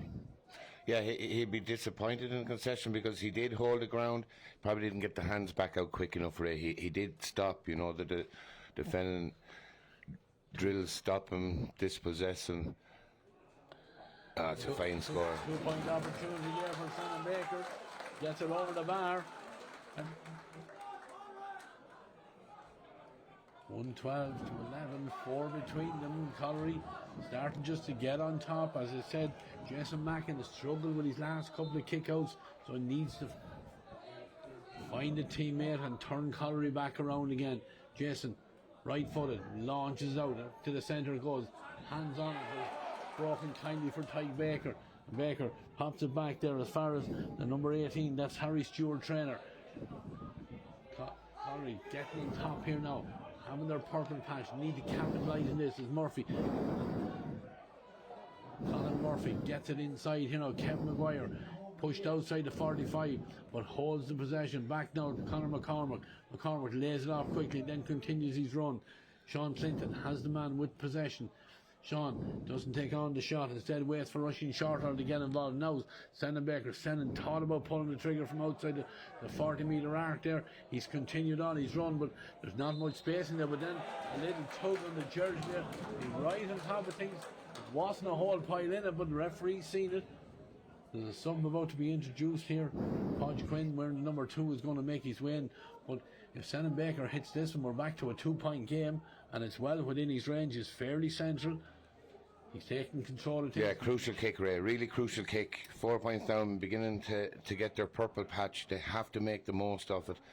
And all that will separate the teams if he knocks this over, the 2 scores that Owen O'Brien got most recently for Kinnegad. Kinnegad just feeling the pinch a little bit. We know that Pass asked them a few questions, and they probably failed them that day. And you know, this is the big 10 minutes in this championship. Yeah, we're waiting for a substitution. We made him. Podge Quinn has come on. I think it looks like they're going to take. It's Ger Leach that's making his way off. Yeah, and a decent day's work, Ray. A really decent day of work by Ger. Yeah, but is this a defensive move? You know, take your centre forward out and bring back an extra defender. Try to cling on to a 4-point lead, which is now a 2-point lead. I don't know what the strategy behind it is, Ray. But yeah, really interesting. 10 minutes or so left in this game to decide who's progressing to the semi-final of the Senior Football Championship. Momentum is a funny thing, Shane, and right now it's with Caulry. Kinnegad had it for a couple of minutes. They got a couple of nice scores, but haven't scored in a while. And this kick out again is putting a high tackle there on Kieran Daly Jr., and he was brave. He did very well to get that ball. A little. Yeah, and to secure that possession from that kick out there after struggling in the last 3 or 4. Ty Baker's been good under the dropping ball. Caulry been hungrier under the breaking ball, and like as he's done so many times, Kieran Daly Jr. will scrap for a ball on the ground and picked up a knock for himself. And we're just able to cool it a little bit for Kinnegad now. They have possession in hand outside their own 45 and just take a little bit of the sting, because as you said, momentum's with Caulry here. They've dragged it back to 2. They're feeling that they might be able to get something out of this without having performed really well. I'd like to see Kinnegad just push this on now. Yeah, Brian Coney is standing with the ball in his hand. Kieran Daly Jr. back on his feet. He was very brave, because it was a dirty ball and it was a crucial ball, because Kinnegad have been struggling to get possession from their own kick out, and Podge Quinn now is involved in the play. First opportunity for Podge as he steps around the man. Was being tackled high, tackled illegally as well, said the referee. Podge then taps and goes, carries it forward, needs a bit of support around him. He has support here from Kieran Daly Jr. Kinnegad need to just settle things down, get a little bit of possession, work it up the field, create a scoring opportunity. Good tackling there by the Caulry men, but great work from Daly as the whole thing opens up in front of him now. Can they get a finish on this one? He's carrying it forward, he settles himself. Absolutely beautiful score there from Kieran Daly Jr. And everything from him, from winning the scrappy ball to win the free, to ride a couple of challenges, trust himself running through the middle. And you know, that's what leaders do, that's what people do in big games and make a difference. Jack Connaughton goes long with the kick out, and it's that man Daly that picks up the breaking ball again, and he has support there from the number 12 there. That's Darren Giles. Giles moves it forward here now, and the ball fisted in where Conor Callahan not much involved yet. To have it inside, can they create an opener? Dan Leach has it. Dan needs somebody just coming off the shoulder. There was a run there, but it was covered well, and then Green Cooney does very well, and Ball is back with Darren Giles, but it is going to come back for the free. Yeah, and I think Darren knew that, Ray. I think Darren was aware there was an advantage. That's what I was talking about earlier. Can you get a 2-point shot off? If it works, it works. Breen Cooney did well to win his free. He was very close to over-carrying it, but he has a lovely jink. He drops his hip. He can make a defender commit very early, and again, this would be another good score for Kinnegad, just to cancel out the last 2-pointer from Simon Baker. But Darren Giles is going to take it off his left, not really suitable for a left foot kicker, but Darren, a 2-pointer, 1 point from a free and 1 from play now. This one is crucial. The clock said we're gone very close to 25 minutes. As soon as it left his boot, the big number 12, he was heading back out. There's another sub going to be introduced. Brian McGrath wearing the number 25 is going to be introduced for Coralstown Kinnegad. He makes his way out with the slip of paper. Let's see. Is Brian Cooney making his way off, is it? It looks like it is.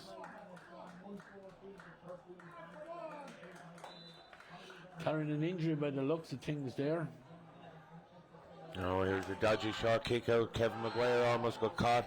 Then threw a toe out. It is after tripping. It's a free in for Kinnegad, and again Kinnegad are just beginning to get a little squeeze on Caulry here, Ray. Yeah, Brian Cooney would be a loss to them in these last 10 minutes. He was getting his hands on ball. He has been very good in the middle of the field today, but look, credit to Caulry, they've really made a game out of this with 5 or 6 minutes to go on the clock. Kinnegad are just showing a little bit of quality here to get these shots at goal, at least get these shots at goal in the crucial moments of the game. Yeah, they have another opportunity. Jack Cole is going to take this one. Not sure is he outside or inside the arc, but he certainly came over and took control of this thing. I would imagine he's inside. Let's see, with the right foot. He has nailed it. It's a 2-pointer, Ray. It was from the kick out that crossed the arc, but Kevin Maguire got a little bit caught trying to gather the ball, and accidental trip, but they've opened up the gap again very quickly. It's been a great response by Coralstown Kinnegad. We were back to a 2-point game at one stage, and it's gone out now to 6 again, so great credit to them, and they have possession 1 over. Whoa! Yeah, Caulry fist the ball out over the sideline, really sloppy, and then a reaction from Kinnegad to a mentor on the sideline, which you don't like to see. It's not necessary. Yeah, of course, the championship football is everything heated, but it's control you want to see. And Kinnegad have shown a lot of that in the last 4 or 5 minutes. A lot of control. The game was brought back to 2 points. They stretch it now to 6 again. Back card for Josh Gahan. And yeah, Josh reacted badly there, Ray. It wasn't necessary. He's been very, very good. Yeah, and in fairness to him, I think the mentor wasn't giving back the ball. They had an opportunity to take a quick line ball. You can't condone the reaction to it, but his game is done for now, as the ball is thrown up over on the far side, and Kinnegad somehow managed to come up, because I thought Tyke Baker had the ball in his hand, but it was, what is it? It's a line ball now for Caulry. Yeah, line ball for Caulry. 27 and a half minutes on the clock. 1:16 for Coralstown Kinnegad. 13 points for Caulry. Can Caulry narrow this gap? Can they get it?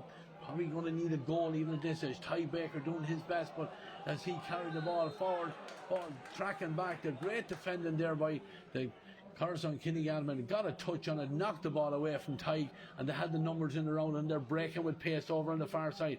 Podge Quinn, he's certainly brought a freshness to it since he come in. Fresh legs, gives it inside now. Dan Leach, Dan on the turn, fires it in. What a kick! It's a fabulous kick. Super kick, Ray. Super kick. I was beginning to get ready to ask the question, how do you manage when you're a man down? But you know what, the best way to manage is go forward, move the ball quickly. The spare man can't do a whole lot when the ball is moving quick around him, and Dan Leach, as accurate as he is, that was as good a score that was kicked today. 4 from play for the number 23, and Caulry do get the kick out of the way, but Shane Lawless is under pressure. He has to go back to Glenn Carolyn. Carolyn though gives the ball away inside. David Giles has it.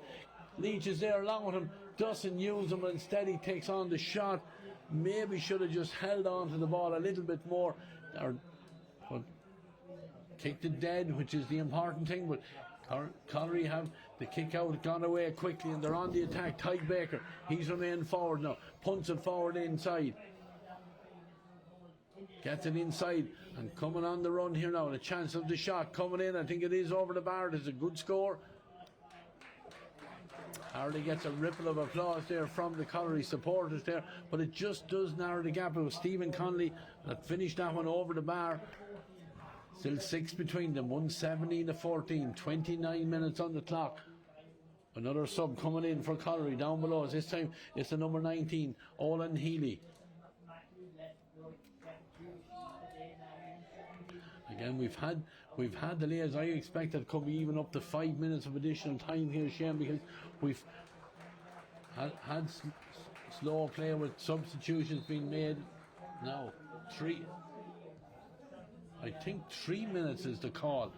The kick out is gathered very, very well by Darren Giles, and he takes it quickly on here now. There's a chance for Brian McGrath to come forward. Brian doesn't control it. Possession given away cheaply. Caulry have it. Need to get a lot of urgency into the...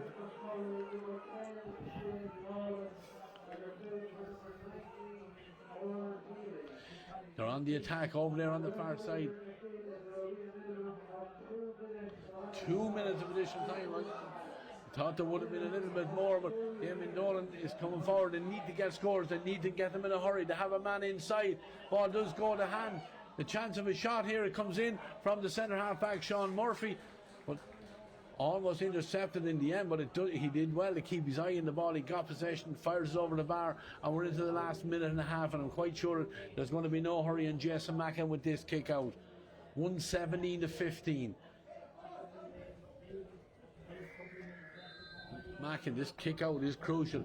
Needs to get possession for his side. We see Jack Compton has pushed up to try and cut the avenue out over on that far side. So Mackin goes right boot through, right out into the centre. Centre breaker breaks it down. It goes off his fist.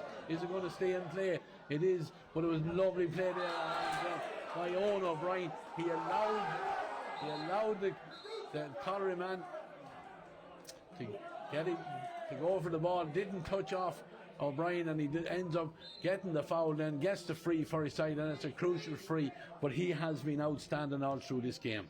Yeah, for me, the man that has had the biggest influence on the game, Ray. But Caulry end up with possession of the foul off the ball, but they're on the move going forward here. Kevin Maguire, Kevin knows that his side need a goal, but as he's trying to come in there, he's blocked, but it's going to come back. It's going to come back because there was a block on Senna Baker as he was trying to get away. We're into the last 20 or so seconds. Baker is going to have to drop this one in with the help of the sun. Drop it inside. Is he going for the shot? That's off the outside of the right foot. Yeah, caught between two minds whether to take the 2-pointer and hope to win the next kick out or lob it in and see if we just sneak the goal. Either way, they needed 2 scores, Ray. That was a poor strike with the 2 minutes of additional time. I know it's at least 2 minutes, but that's run through now, and Kinnegad will probably be able to settle, their supporters be able to settle, and they know they've job done in a county semi-final. Mackin launches out, and with that, referee Mickey Dan Murtagh blows the full-time whistle. And a superb victory for the men from Coralstown Kinnegad, 117 to Caulry's 15 points. They weathered a huge storm from Caulry in that second half. They came forward themselves, and they finished with a fabulous bit of play from Kieran Daly Jr. from the middle of the field, who got momentum back for his side, came forward. He won a kick out first of all, got hurted, but came forward and got a great score for his side. And with that, Coralstown Kinnegad really seen out the game in comfort. Yeah, and it'll really be a case of job done. Job done, not spectacular, but they were in control of the game for the vast majority. There was a 5 or 6 minute spell where Caulry did show that they have credentials in this level of football and that they can worry teams.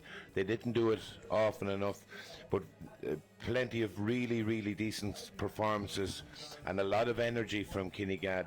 Defensively, the man-on-man stuff, the man marking, the decision making, the ability to trust lads around them to do their own job and not to have to overpack a defence, which allowed them to play a bit more expansive football.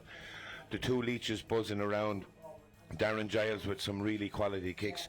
But for me, I think doesn't often get enough mention. I mentioned a couple of times today, Owen O'Brien had, for me, the biggest influence in that game.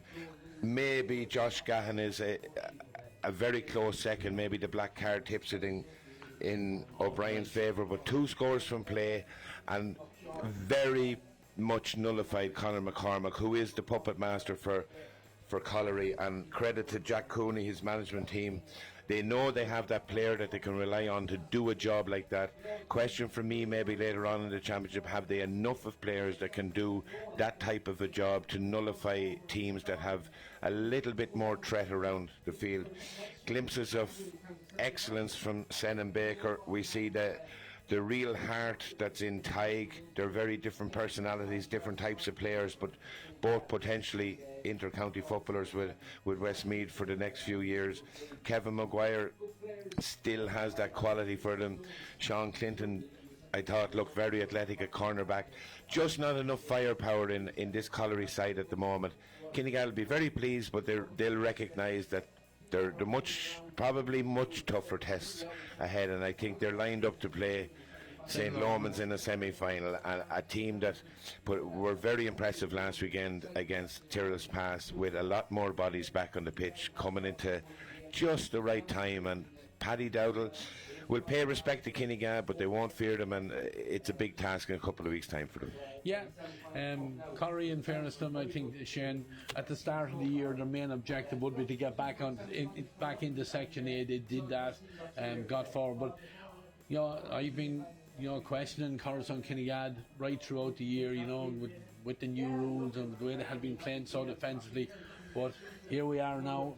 They scraped into a knockout stage, into a quarter final last week, thinking maybe even on scoring difference or whatever, and now quite comfortable winners, I think, in the end here. Breen Cooney was excellent, goal in the point. He set the tone right from the start.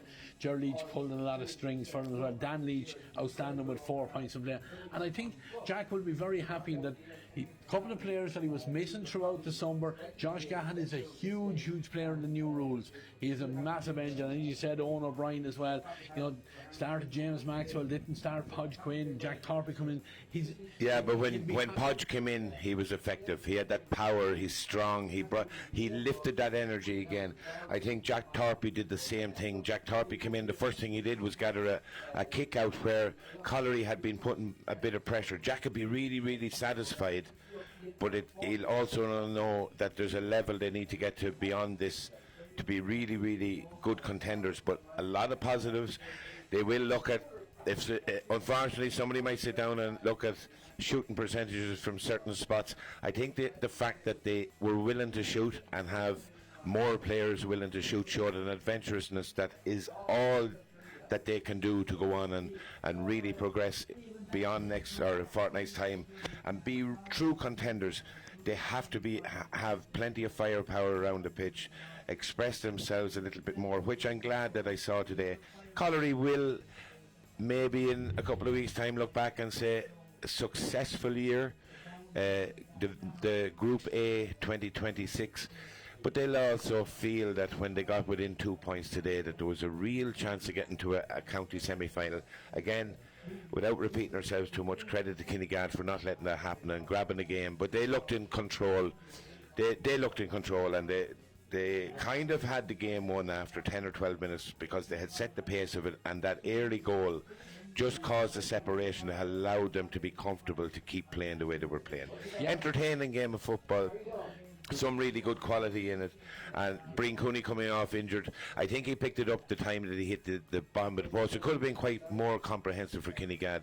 Breen was very good, and they'll be sweating over where he'll be all right, but he didn't look to come off too gingerly, Ray, and they were able to afford to take him off at that stage. So Shane, here we are now. We have all our lineups for our semi-finals, which will all happen in 2 weeks' time. In the Junior 2, it'll be Tuberclare versus St. Paul's and Gary Castle versus Tyrrell's Pass.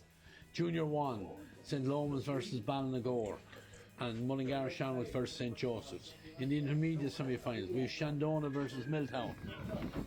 And in the other semi-final, we have Tuberclare and Milltownpass. And in the senior, the Downs will take on Mullingar Shamrocks, and St. Lomans will take on Coralstown Kinnegad. So certainly some great ties in store in 2 weeks' time.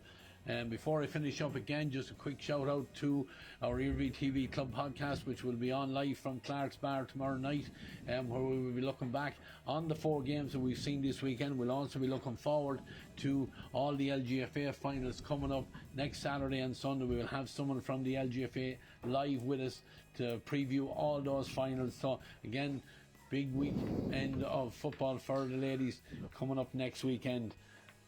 We'll be on live as well. We'll have more further information of what podcasts are going to be on in the next couple of weeks or so. We have big plans to become with a live audience included in all of that. So again, join us from Clark's Bar live at 8 o'clock tomorrow night, wherever you get your podcast. We're on YouTube, we're on Facebook, we're also on Spotify. So wherever you get your podcast, tune in for that. Shane Donoghue was on commentary today with me. Thank you very much. Sarah Gavin has been on the camera for the 2 games. Well done to Sarah. Mark Pittman on the desk over in Birmingham for 24/7 TV. Thank you as always for your professionalism, Mark. I'm Ray Gavin. We'll be back next weekend with semi-finals of the hurling. Join us then. So from TG Cusick Park, we'll say goodbye. TEG, proud sponsors of TEG Cusick Park, serving aviation, biopharmaceuticals and medical industries across the globe. TEG has been to the fore in the fight against COVID-19 with our customers and partners. A local business employing local people. Visit teg.com/careers to learn more.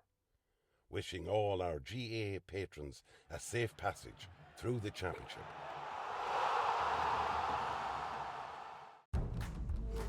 Seventh Coaches, proud sponsor of Westmeath GA Hurling Championships. Clark's Bar, wishing all teams the very best today. MJ Stone Building and Developments, proud sponsor of Westmeath GA. Cusick Park pitch is 145 metres long.